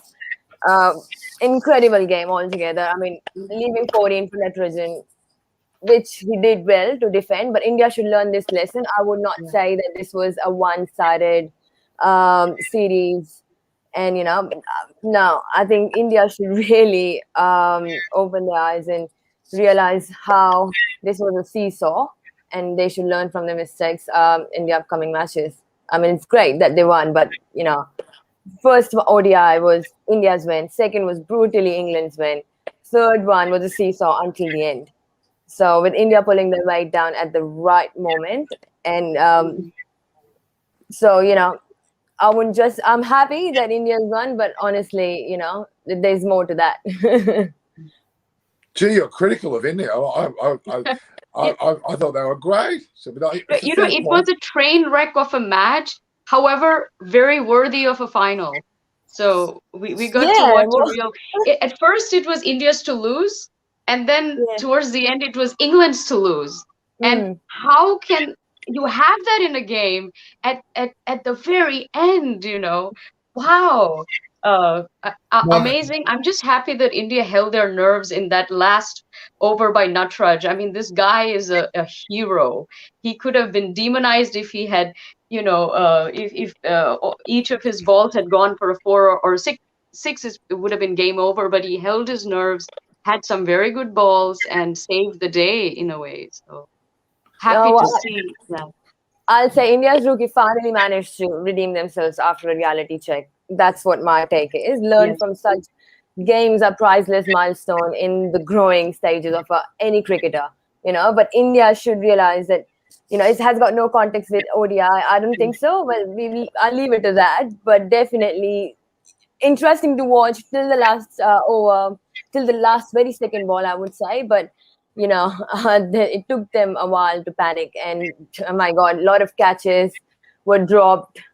Awful fielding. India was suddenly choking. I mean, panicking, dropping catches, so many catches, I would say. It took a disaster of an over by Thakur to actually I think the most nervous person on the field was Ravi Shastri. You should see his face, his body language. At the last over, he got up. I mean, he was like ready to, strangle someone, I think. I feel for him. It is so stressful and frustrating because they had it and so close it almost went away from them.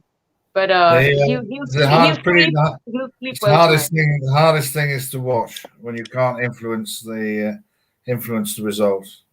He needs to have learned the Duncan Fletcher look, which basically is you keep your glasses on all the time, so nobody knows your facial expressions. because I thought he was actually pretty controlled with those drop He's catches. a very stoic person, yeah. Okay, Monty, in terms of the way that India played in the entire Australian series, now against England, they've come out on top in almost every format at the very death when things were up against them. Really, in all of the series, they came down to the wire, literally. Quite an impressive take on the way India are playing cricket.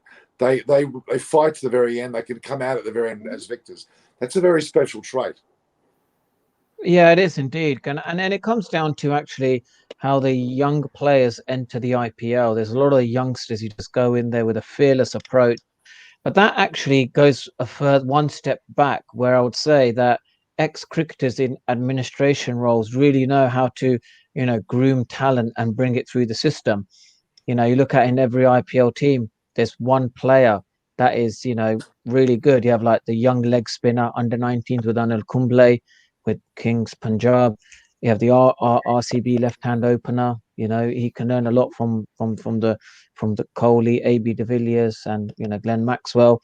So even Mumbai Indians. Look at Shremad Gumarov. First ball against Jeffrey Archer out of the ground 6. Even Krishan, the left-hander, played a fantastic innings in that T20 match in his debut. So this is what I think IPL is doing. And likewise, same thing with England. We have Ashley Giles, managing director, ex-England cricketer. And again, he will know how to bring this talent through. And it doesn't surprise me. We've got 2 teams, the likes of India and England, where, probably the 2 strongest teams in world cricket right now in T20, one days and test matches. And there's no reason behind it, because we've got 2 people in probably the most influential roles for their own governing body, and they are ex-cricketers in administration roles. I think one of the things, Monty, within India in particular, having worked in the environment, well, since I was looking after you for a number of years, is the fact that when you're at under 19 level in India, then you are under the control of somebody of the stature of Rahul Dravid. Is a huge thing for young Indian players. That Rahul is the way he conducts himself on and off the pitch, and his standards, the way that he played. The young Indian players, but there are other coaches there who are used to the environments of the younger guys. But talking to Rahul, that actually that all the franchises now have a sort of like slight academy system that sits underneath. So a lot of younger players that we probably don't see get onto the pitch join up in the franchises and to begin to understand the sacrifices that you've got to make. I haven't seen any other international player when we were stationed at Bangalore, whether it be an Anil Kumble, Dravid, Gooch, or whatever, talking to young cricketers and basically saying, how much are you prepared to sacrifice to be the best? And that is the one message that comes through from every single international player of standing. That's what you've got to do. It's hard work. Nothing comes easy, because if it came that easy, there'd be millions of blokes playing. Mm-hmm. So the level of sacrifice and, having to say, actually, I'm not going to go out with my mates. I'm actually going to stay at home, study, eat properly, get good sleep, so that actually I can play properly the following day. So because the rewards are there, Monty. The rewards are there. If you're a top international cricketer, what is on offer now is unbelievable, which is quite right. They are the best players in the world. So they've got lots of heroes, but the way that Rahul Dravid runs the under-19s is fantastic. David, in terms of fitness, now clearly there's a very strong push to having people have a certain level of fitness when they play international cricket.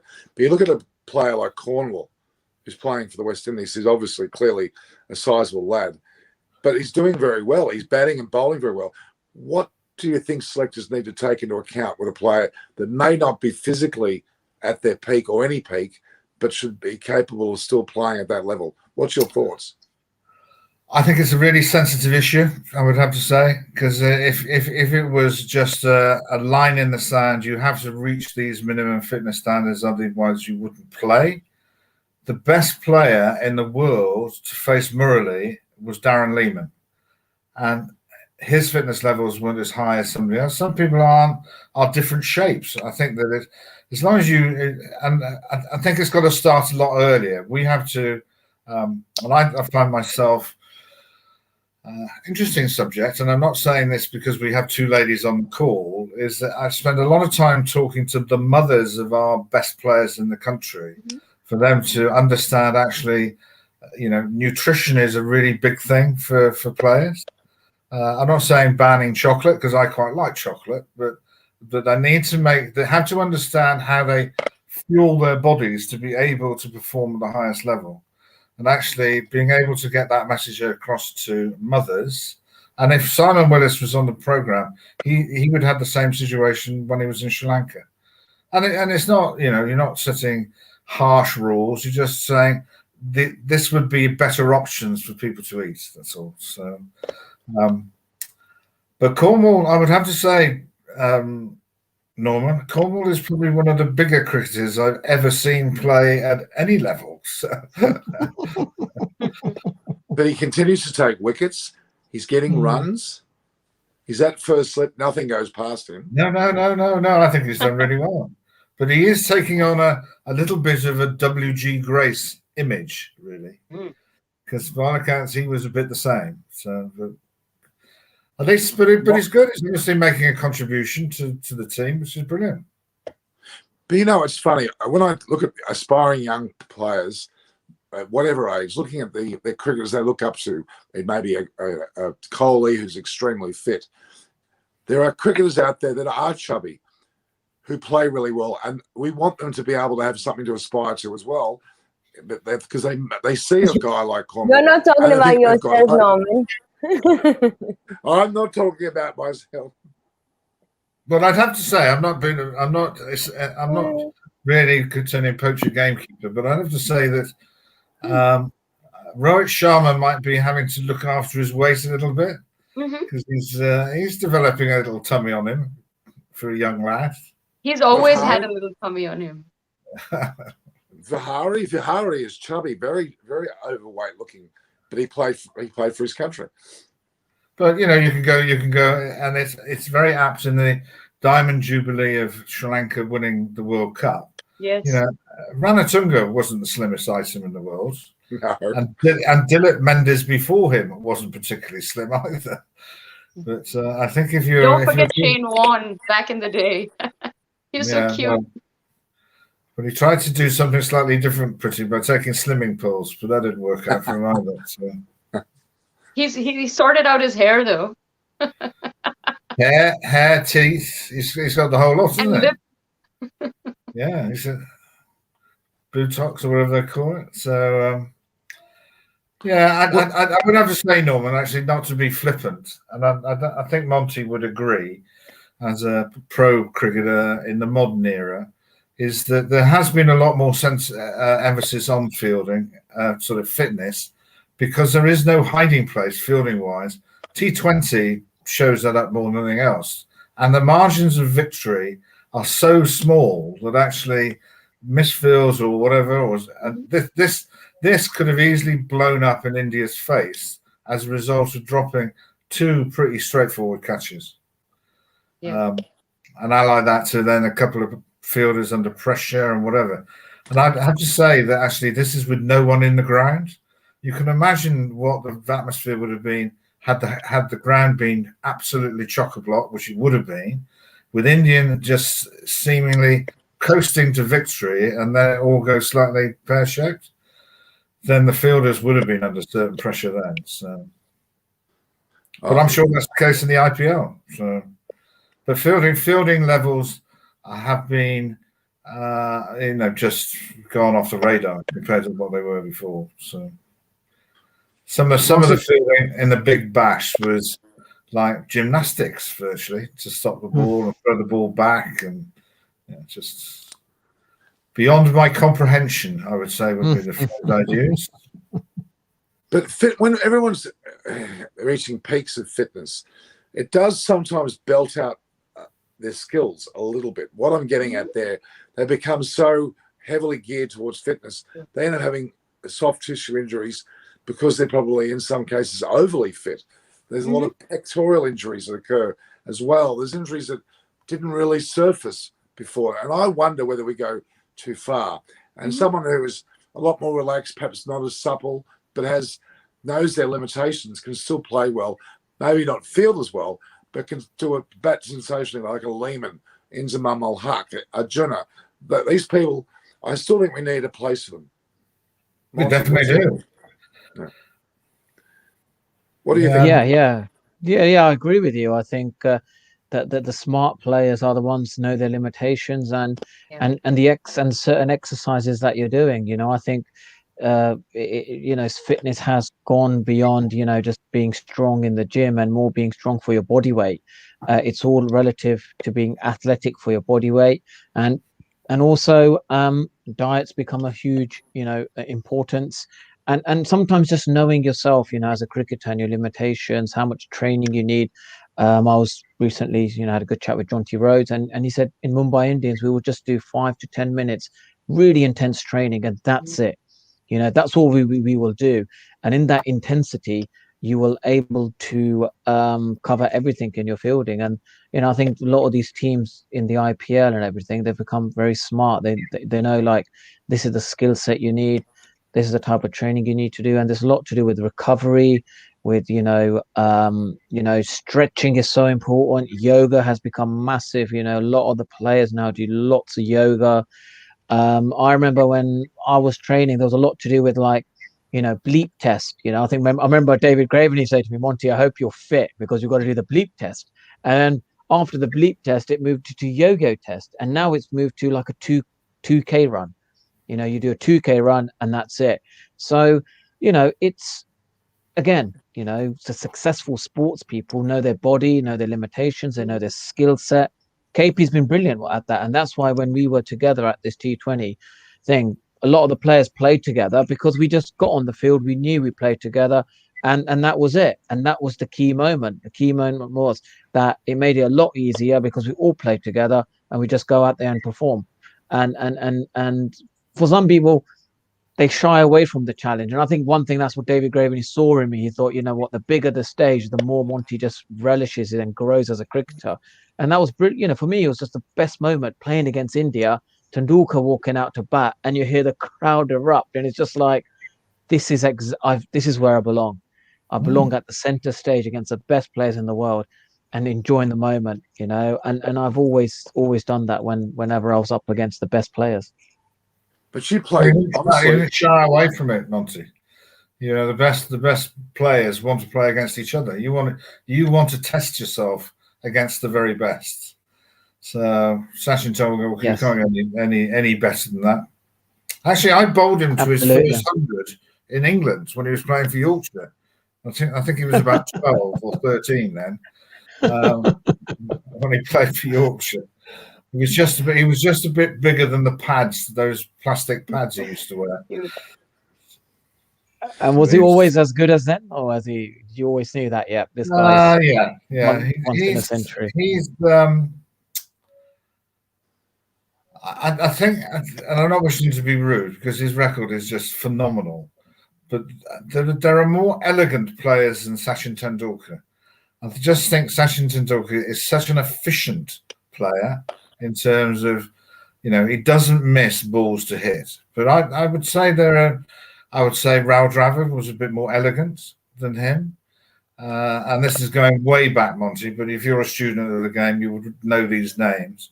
I would have paid to watch Carl Hooper bat because I thought he was really elegant. And even before him, a guy who played for Pakistan called Majid Khan, who was just an elegant player. And I'm not trying to be rude around Sachin, but elegance and him don't necessarily go together. Efficiency does, certainly, in terms of what they do. So, yeah, the fitness thing that Norman was asking about is, I think the game is being played by younger people. I can remember my uncle saying to me, "Why have you got grass stains on your trousers?" if the ball goes to the boundary, you just put your size 12 on it. That's it. And if it goes past you, somebody will throw it back to you. So that shows you how fielding has changed. And if I'd said to the people that I was playing with when I first started, right, we're going to do a Pilates session, they would have just gone absolutely, So, but the ability, I think the people have understood actually what you're looking for is not the ability to go and run a marathon, it's the ability to change direction over 5 yards, either side of you, to stop the ball, move, be able to turn quickly and things like that. There are different features that you want. And Monty's right in terms of, the West Indies didn't spend hours in the gym because they wanted to be lithe in order to be able to bowl, as opposed to being what I would say, looking in front of a mirror because I've got big pectoral muscles or whatever. You don't do that. You want to be as light as you can. Jimmy Anderson and Stuart Broad are as thin as you could possibly be. And that's why they're still playing now. Well, clearly, as a fast bowler, that's an essential part of your physicality. You look at Jeff Thompson, who's 70, and Aparna can talk about this. Doesn't he look fit? Oh, yeah, definitely. I think he can still bowl as fast as he used to. He's amazingly fit. Well, he doesn't eat very much. He drinks quite a lot. We had Aparna and I had a time with both Doug Jeff Thompson, Doug Walters, and who else was with us? Jeff and Doug primarily, and they were sitting with us in a pub and they were drinking so much. I couldn't believe it. They're both in their 70s. It was phenomenal. But they were also lively. Great story. Oh, great stories. After every drink, you hear one more story, and that's better than the one you heard before, I must admit.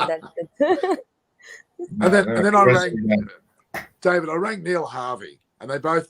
Neil Harvey's a bit like you, in terms of having given them the chance. That he was a selector, of course, and that relationship was very special.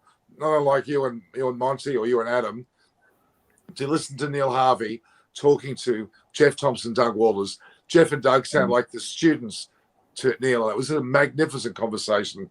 Really, the special nature of what you, David, and Monty have had, and the likes of Adam and a whole host of others, is such a special relationship. To be able to nurture someone through and then select them, what an honour. Seriously. Well, it is an honour, but I've always remembered, Norman, that actually, these are the guys who do the work. They cross the white line. They're the ones who bat, bowl, field, and all we can do is hopefully make the right decisions about who should be playing.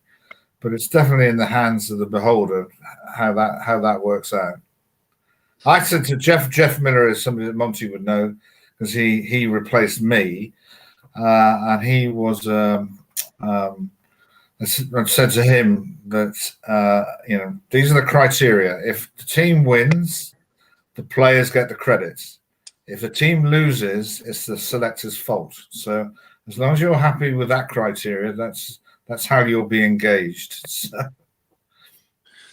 Well, it's a similar feeling I have with someone like Chris Vernon and certainly Aparna, Pretty was already on her way. To be able to bring you in as commentary into these teams and have you every day as a host, you've grown immensely. Aparna's fantastic now. How many subscribers have you got now?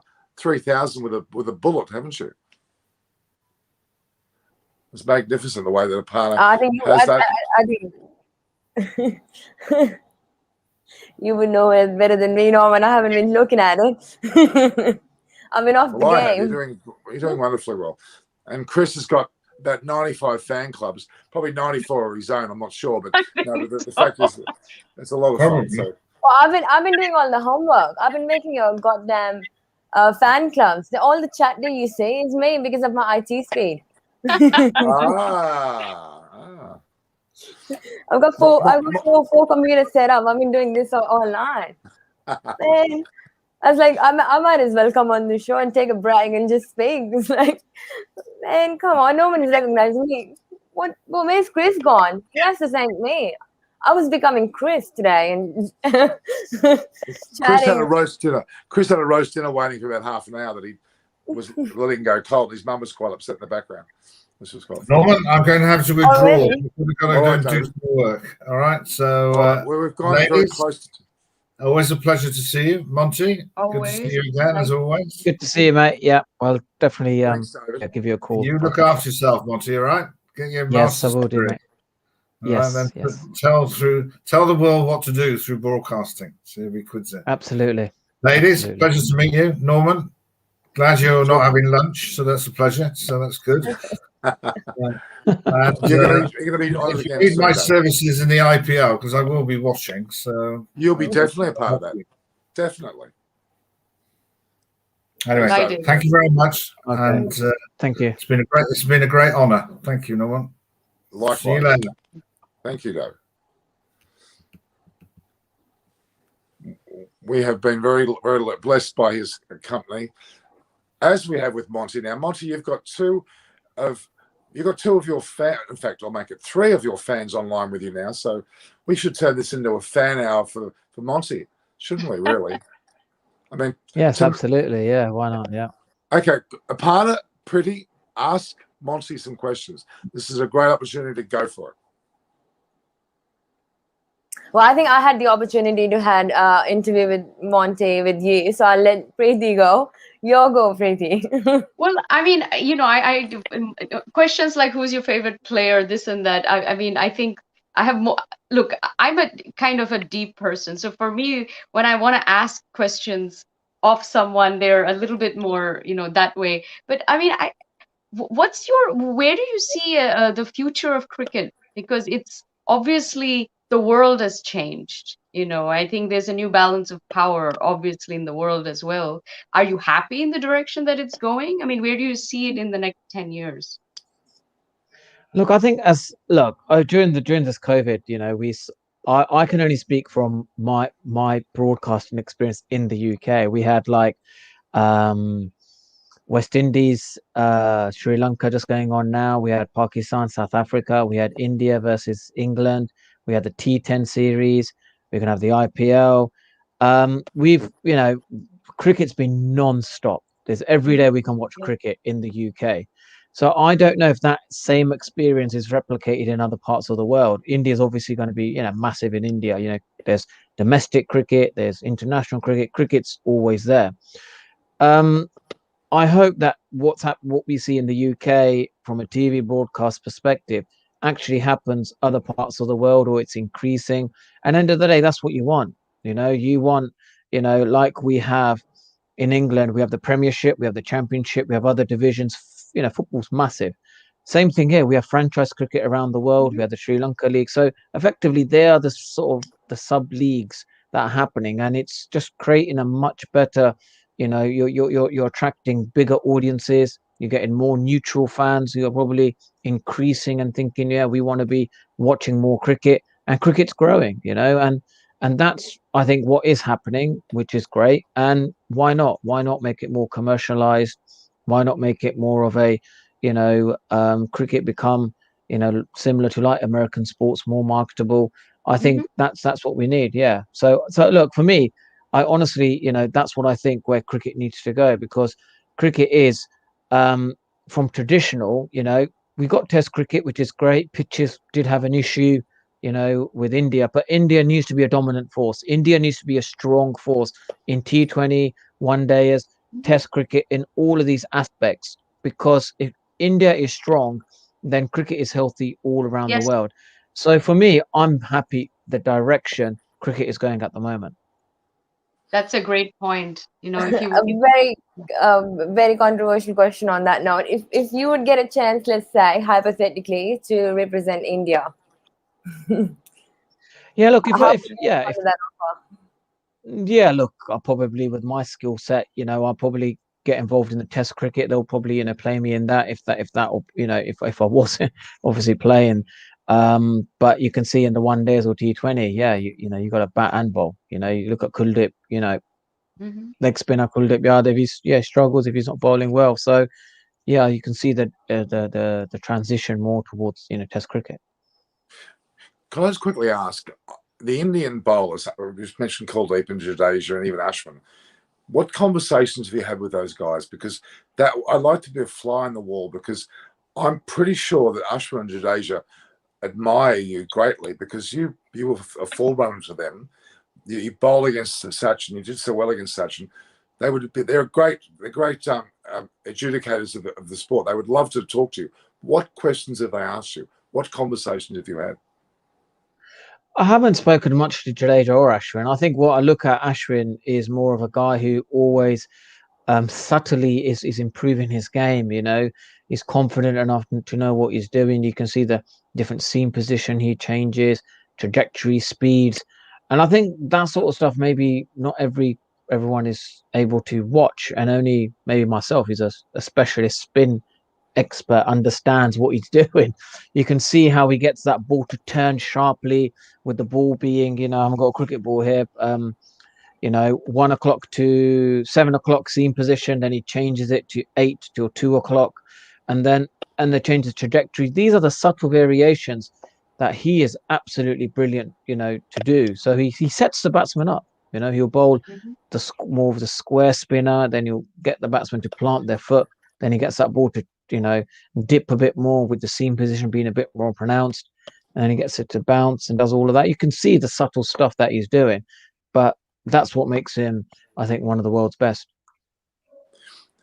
What about Jadeja? He's very subtle changes occur as well. In fact, you would know better than anyone, because he's a similar left arm natural spinner to what you are. Maybe not exactly the same, but he doesn't turn the ball as much as you do, but he still uses his limitations to bowl well.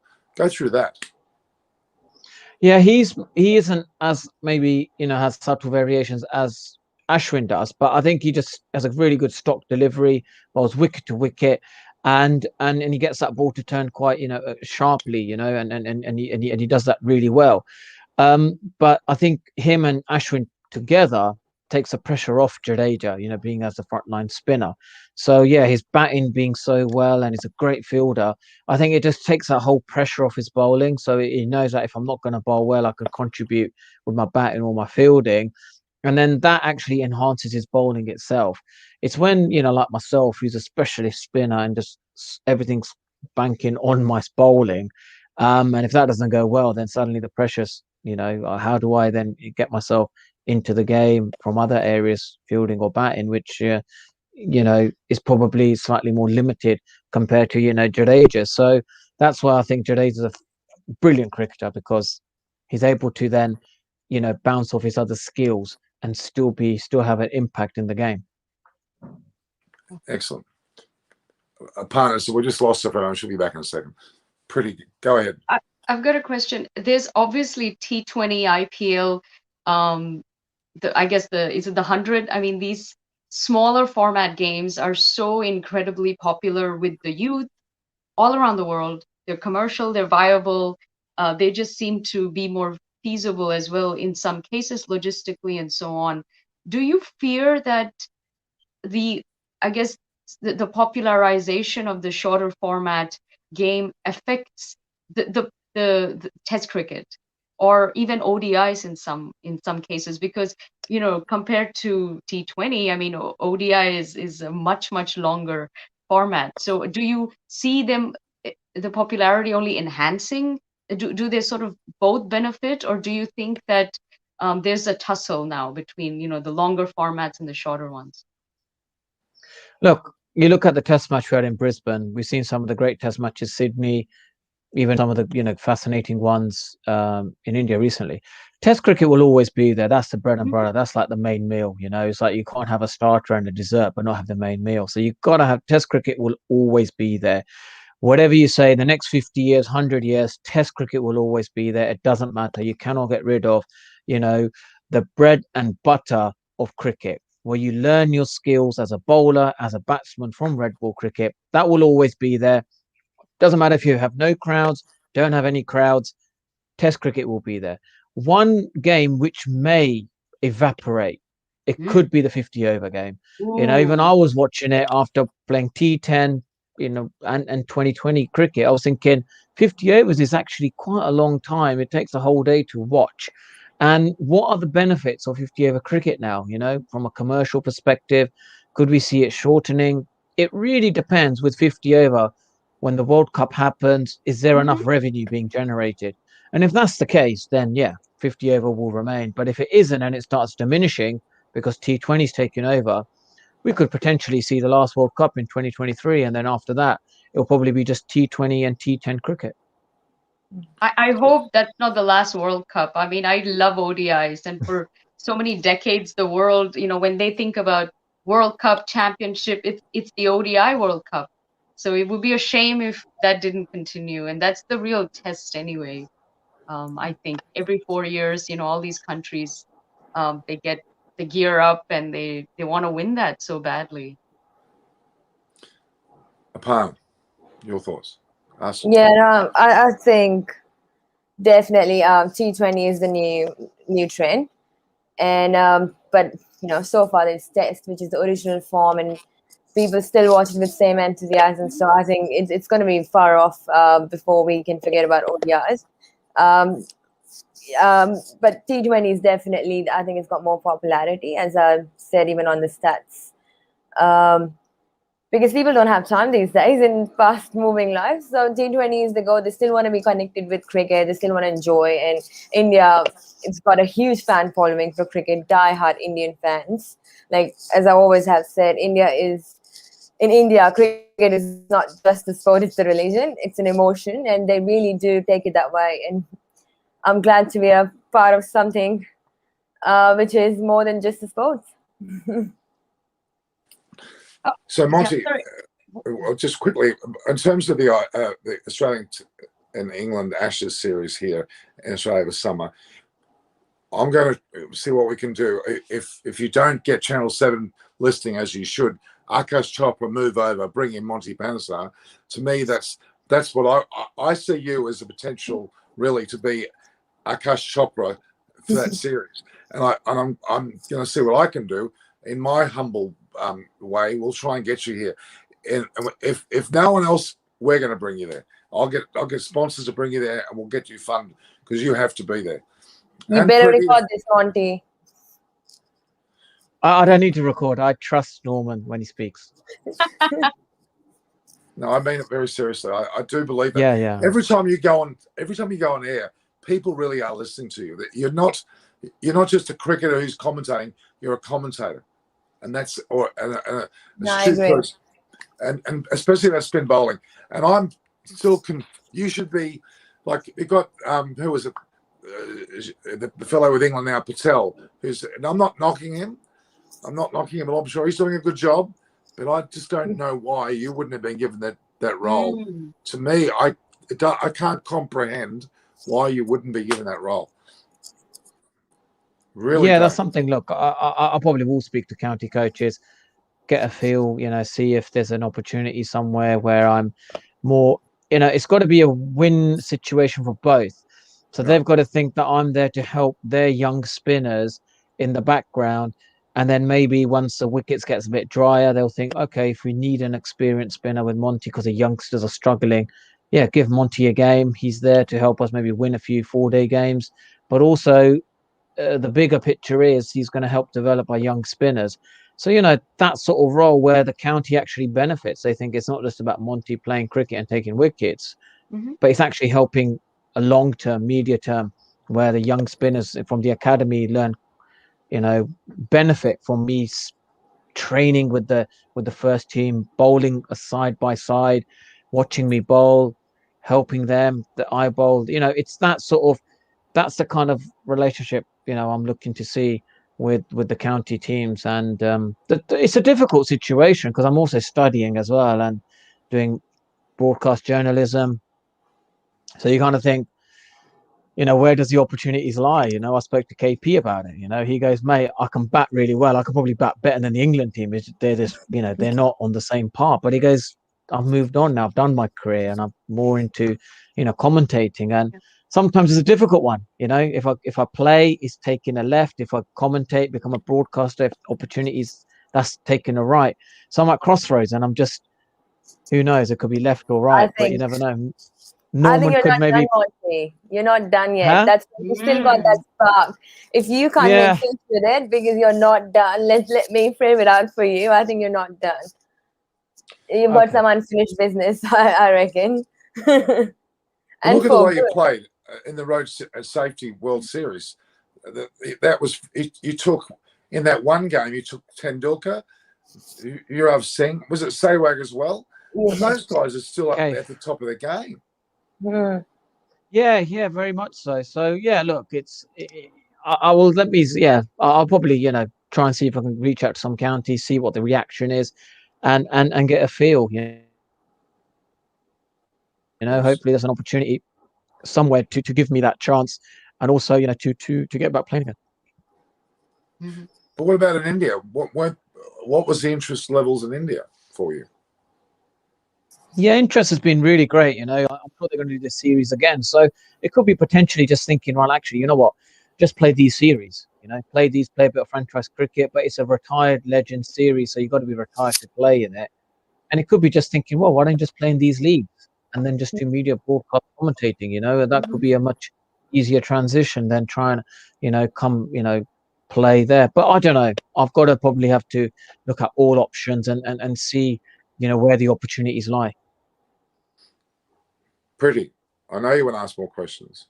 Yeah, I just had one interesting question, and this kind of relates directly to me because I'm based here in the US. Now, we know that the US is the second largest market outside of India, and it's huge.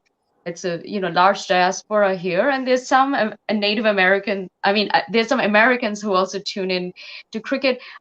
From your perspective, what can be done to really make cricket a thing here, make it as popular, or even get the American audiences? I mean, do you want to even bother breaking into the Americans who don't know anything about cricket, or do you think the diaspora is large enough to have tournaments here or exhibition matches or whatnot? Because obviously there is a market here that's hot. They love cricket. They're willing to. They have the bucks, and you can get bums on seats, but nothing's been done. So where do you see that going? I mean, how does somebody like me get involved, living here and obviously being immersed in the game?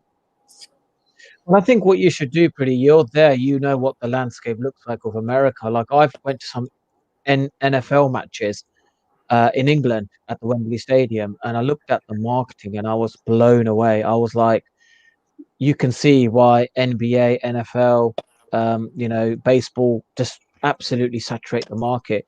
How does cricket enter that market? I think it only enters in pockets where there's a high demand for it in certain areas, and you've got to distinguish which are the cities that will give you that same popularity, let's say possibly like an international match.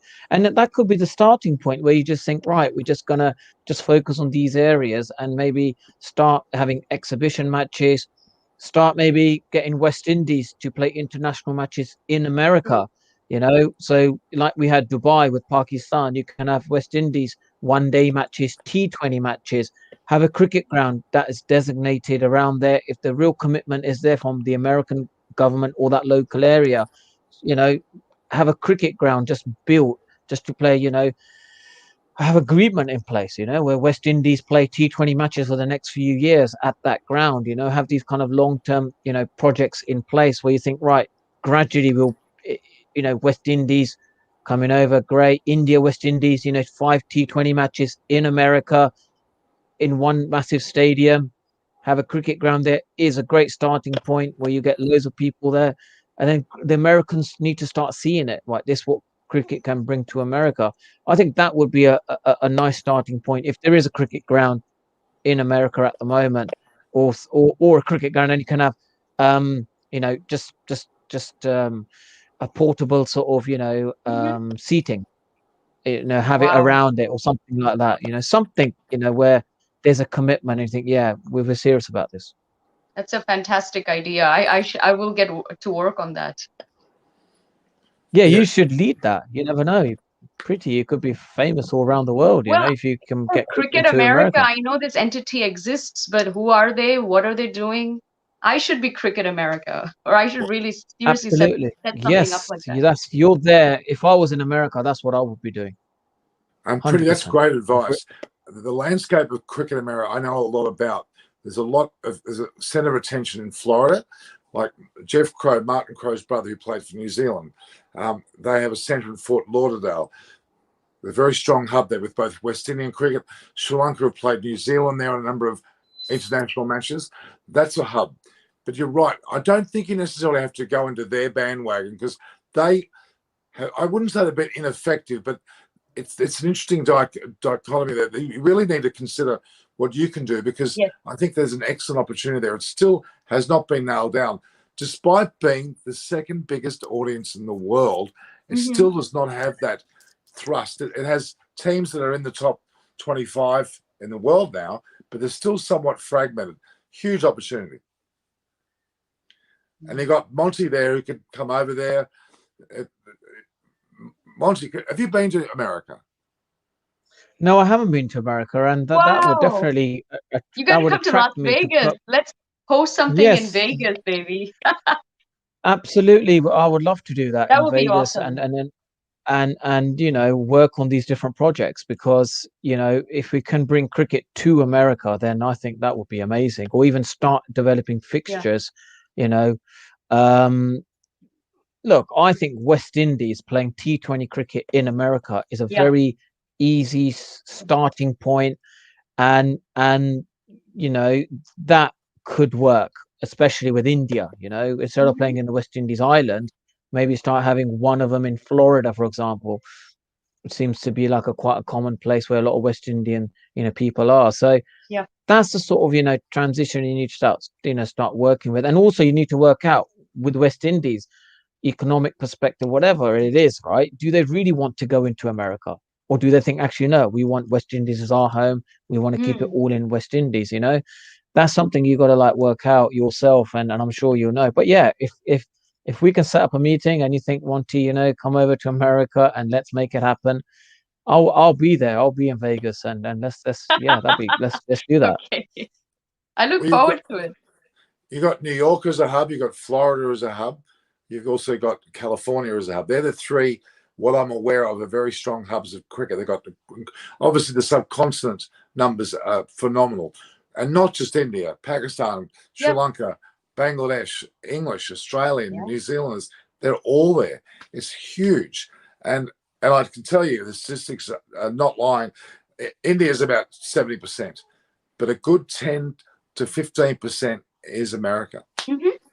And that's a big number. That's a big number of billions, right? So and it hasn't been tapped properly. No.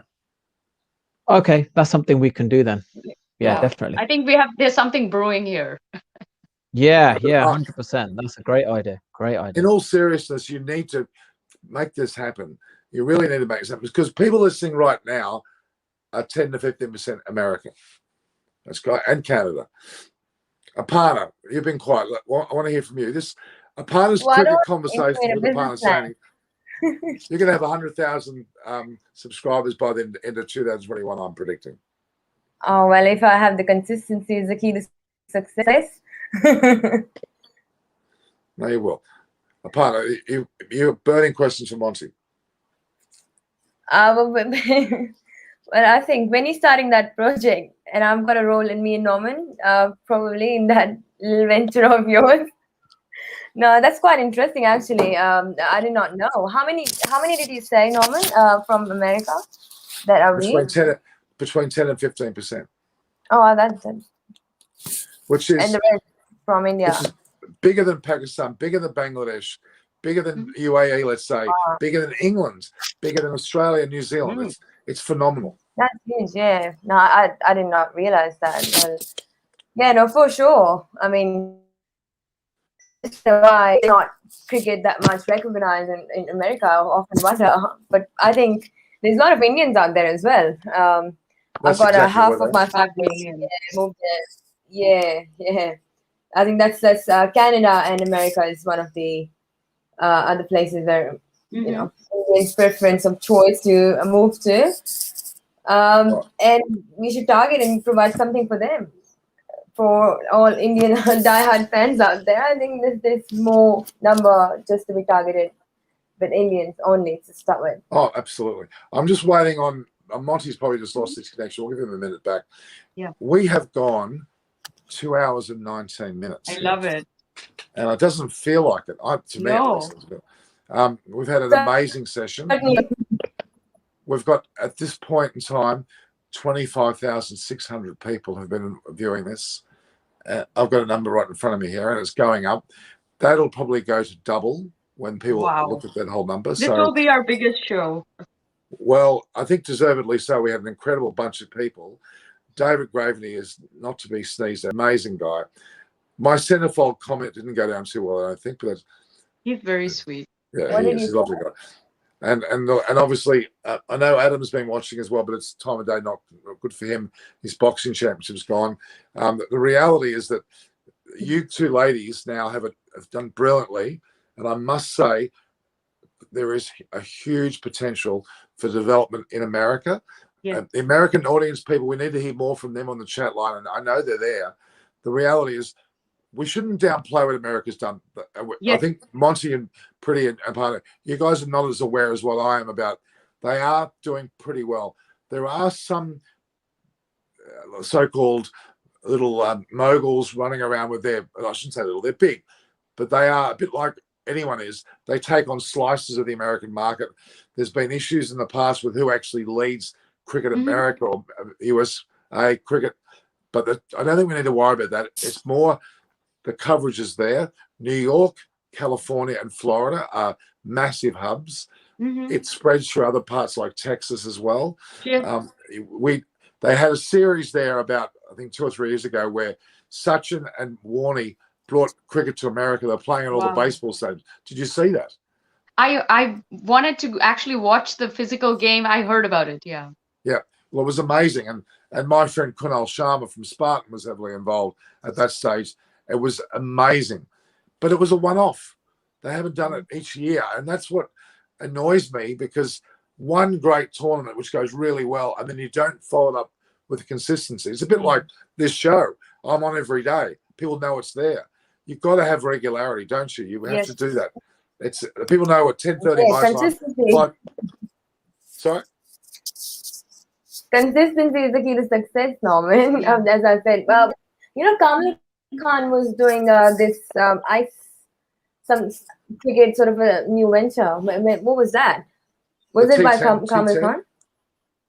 Kamil Khan's an amazing fellow, extremely entrepreneurial. He's also got part to do with Spartan International. He had the Ultimate Cricket Challenge, cricket with a K, where Gale and Peterson and Owen Morgan even was in there. We're in a cage-like effect, and they had cricket. It was just brilliant. Wow.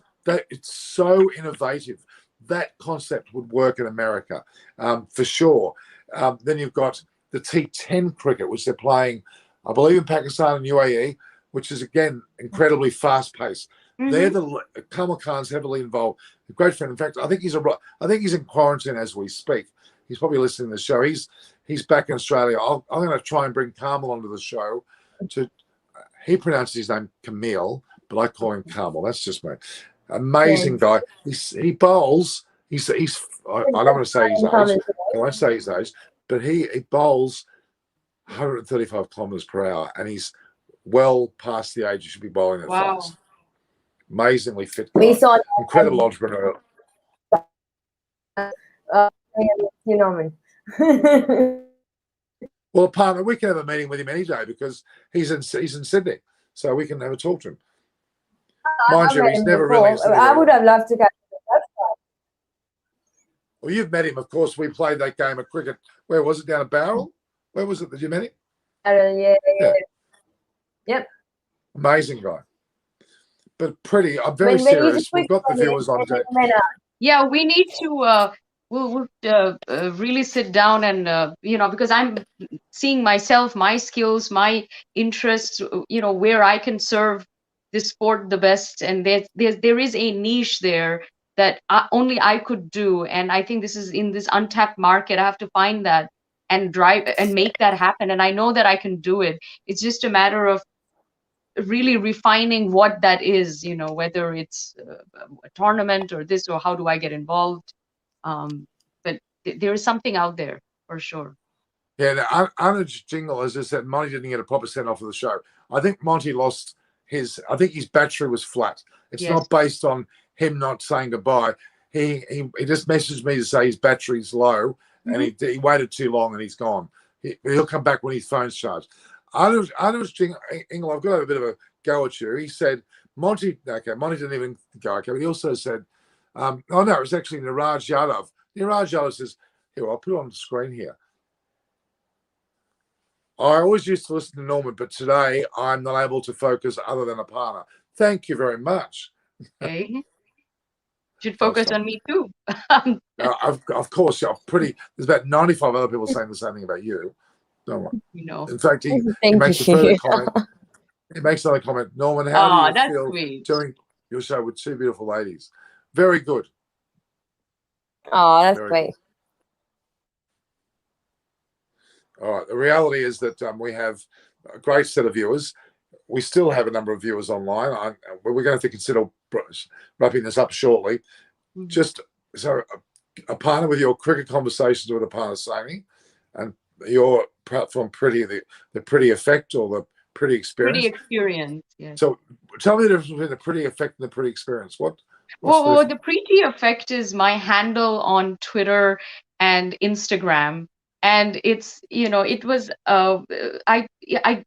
it was what I came up with first. And then when I started my sort of you know, radio show / my YouTube channel, I thought, well, let me come up with something different to the Pretty Effect. And I think the Pretty Experience was catchy, it rolled off the tongue, and it's, you know, it's you know, effect is one thing, but you know, like the angle, people say things like that, but the Pretty Experience is you're having an experience with me, because I talk about and discuss about deep, insightful issues of our time.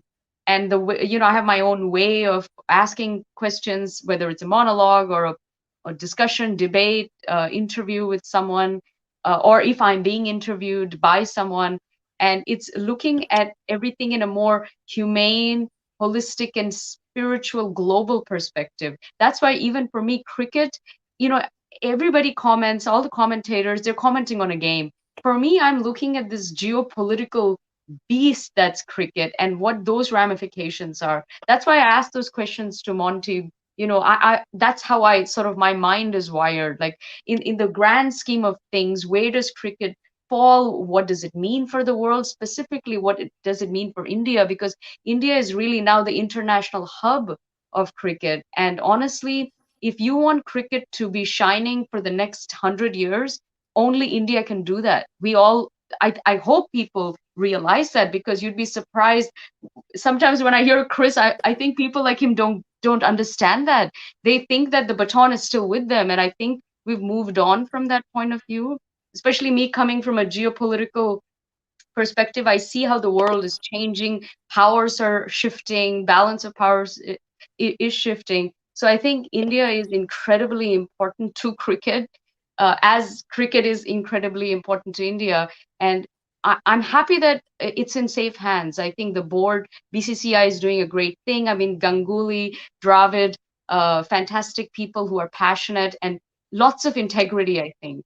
And the most important thing is that Indian fans they still love the game. You need that. The day they stop loving it, that's the end. Trust me, you can do whatever marketing you want. It ain't going to happen. You need the numbers, you need that energy, you need that love and passion. And that comes from those Indian fans, you know. So you need them to be hooked on to Test, T20, ODI, everything, IPL. It's all good. And IPL, I always say, has done more for Indian soft power than its diplomats ever will. Because this is like a just organic, priceless, you know, India is like an ambassador of cricket to the world, right? And it's a beautiful thing. We've lost Monty because of his battery and there's a problem with his phone. They've just messaged me. and Aparna's internet's having problems. So probably they couldn't handle being online for 2.5 hours. But I don't know. No, but we've been here since the start. What a journey we've had. Just even this ODI series, right? Well, it's been amazing. I mean, look, I'm just everybody's. I love the keenness of a David Graveney to come on, the keenness of Monty to come on. It's just testament to what we're doing. I'm really proud of it. I think it's done really well, but we need to not let it stop here. We've got the IPL to follow. We've got certainly there's stuff going on in England with the World Test Championship and all the rest of that. Then the crescendo of the World Cup, let alone the Ashes series here. We've got a lot to continue doing, and I'm not going to stop. But we need to explore America. You need to engage with Monty and I. We could even bring Mervyn. Maybe we'll have a discussion between us to get that happening. I think it's important to allow America. You talk about India being the place, the epicenter. There's nothing to say that America couldn't join it.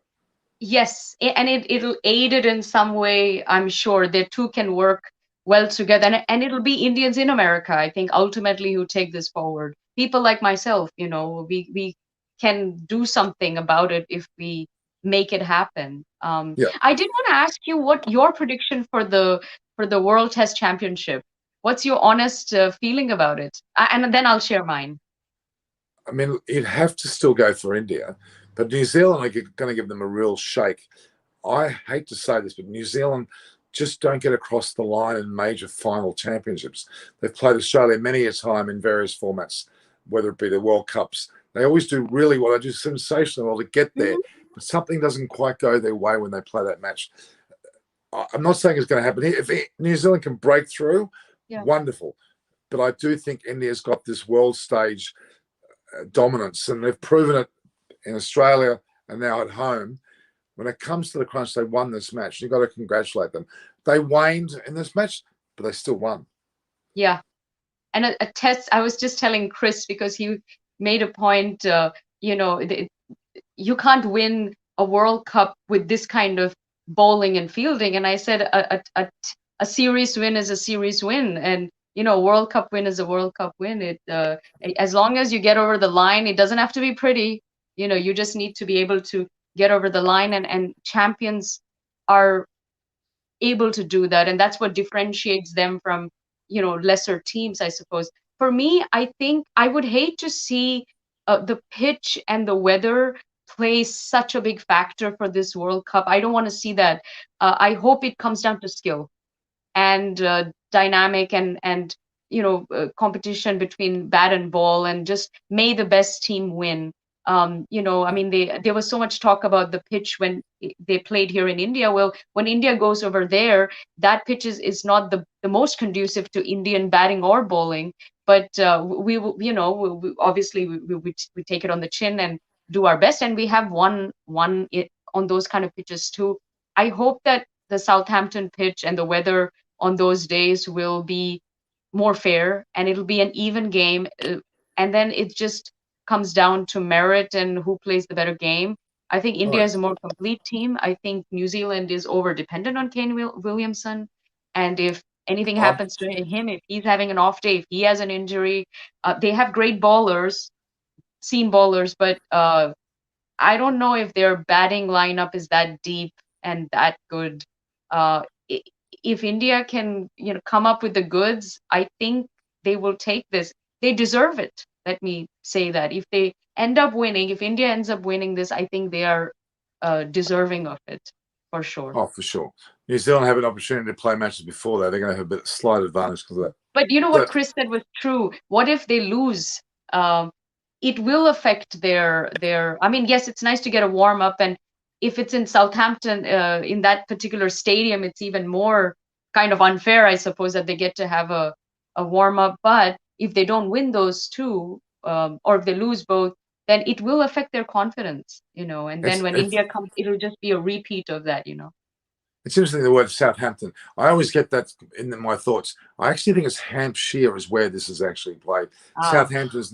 Southampton clearly is Southampton, but it's Hampshire is the county, I think. Rose Bowl, they call it, right? Yeah.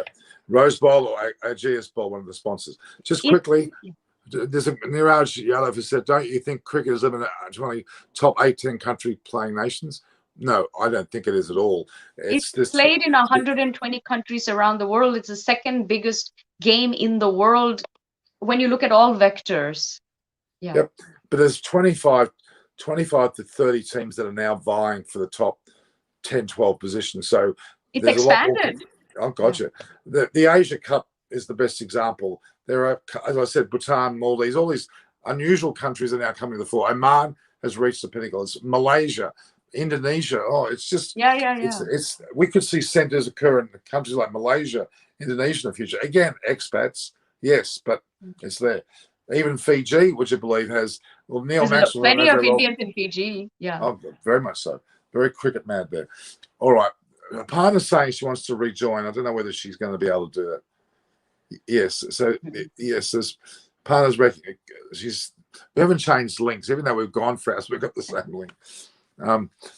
All right. So if they want to ask me questions, they can do that. I'm looking at this. What's the final draw? I'm not sure the final draw. Are we talking about the World Cup or IPL? I'm not sure. But anyway, in terms of the World Cup's yet to be formalised, but the IPL, they've even broadcasted Mumbai Indians, I think, are playing against. I have to confirm. Delhi, I think. Sorry. No. Bangalore and Mumbai. Bangalore, that's the first. And the first match, April 7th, which is only. My God, it's already March 29th. It's a week away. It's on the 9th, I think. Yeah. So it's amazing. It was already March 29th. That's quite incredible. Look at it's 9 days away. So that's not very far away at all. Then that's a very long tournament. It goes from April 7th to May 30th. It's a huge tournament. So we need to bone up on that and get all our thoughts on that for sure. But the World Cup, they're probably the IPL and World Cup, probably the two biggest, I'm afraid. And then we've got, Monty is an incredibly knowledgeable person, and he's very current. He's playing still at a level where he's getting. I mean, can you imagine bowling against getting Tendulkar, Yuvraj Singh, and Sehwag, and who That's are still incredible. I mean, India did win the that tournament. They were far away a better side, but the Australian side was very weak. It was there's something on the nose about Australian cricket. I'll tell you that much. Doesn't look like a partner's coming back, so. It's interesting. Past or current, India is the champion. That's really wonderful for Indian fans. It is. So we've got this comment coming in from a partner there. We should just note that she's able to. Hang on. So here we are. She's got enough time to type. She can moderate the chat. It's a great little. Can you read that out? Absolute delight to be working together since India tour of Australia and many more to come. I will see you next time. All the best. Thanks. Yeah, that's a great comment. The reality is that she has, done so well, and we've had those sort of videos we've done a bit of a banter with ABP News. Did you see this? It's a lot of fun, and that was completely unrehearsed. It was, she was great at that, and I welcome her. We need to have a bit of a banter one going too. We should do some banter. Please. But when we're physically together, you can't do it as easily on this chat, but in front of a famous monument somewhere in America. But I think we're going to, with the membership drive that I'm looking at, which you should get on the Pretty experience. You should get members on yours, not just I will start. I think once now that this is finished, I can also upload the videos as well. And I took a little hiatus because I've been so busy with being on many other shows and doing media and stuff like that for news shows and stuff. But now I've got a bit of breathing space, so I'll get back into it. Yeah, well, there's not really much breathing space because the IPL starts pretty soon. I know. All right, we might say goodbye at that point. Aparna's not going to come back. It was like we've lost Monty due to his battery. So, guys, don't be concerned when people leave the air. Like even David popped in and out. They're not offended or anything. They simply just lose contact. The internet's not great, whatever it might be, especially when we need to engage back with, of course, the likes of Mr. Richards, I'll call him Sir Richards too, as in Mervyn Richards. Yes, we must manifest the trip to Antigua. I'm still waiting for that invite. Yeah, it'll happen. Okay, so all right. So it's funny. This is a bit of an interesting. This fellow's Super Tuber is actually promoting stuff that I've done on TV Arcana, which I'm trying to get to my platform. I did a lot of videos there, but in fact, their viewership's going up on their subscription. I'm cross-pollinating. Anyway, look, thank you, Pretty, for your time. It's been fantastic all series. And to our viewers, this is Norman Kochnick here from Eyes on Cricket after 2 hours and 39 minutes and counting. There's still a lot of people online. We're going to say goodbye now. Please view, like, and share what you see. Subscribe. And more importantly, share. You've all got WhatsApp groups. Apply a link and just share it to people. Put it on your Facebook or your Instagram, wherever you're putting it. Share it. Don't just assume people are watching. Get them to view. And I have some great fans who I talk to, but they haven't subscribed. They watch. Just hit the subscribe button. Hit the notification button. It may not seem big to you, but it's very big to me. So please do that. Again, thank you for everyone. Join us very shortly again. This is Norman Kochnick on Eyes on Cricket with Pretty here on Eyes on Cricket with Norman Kochnick. Goodbye, guys. We'll see each other Namaste, in a guys. few days. Love you. Ciao. Bye. Ciao. Jai Hind. Go India.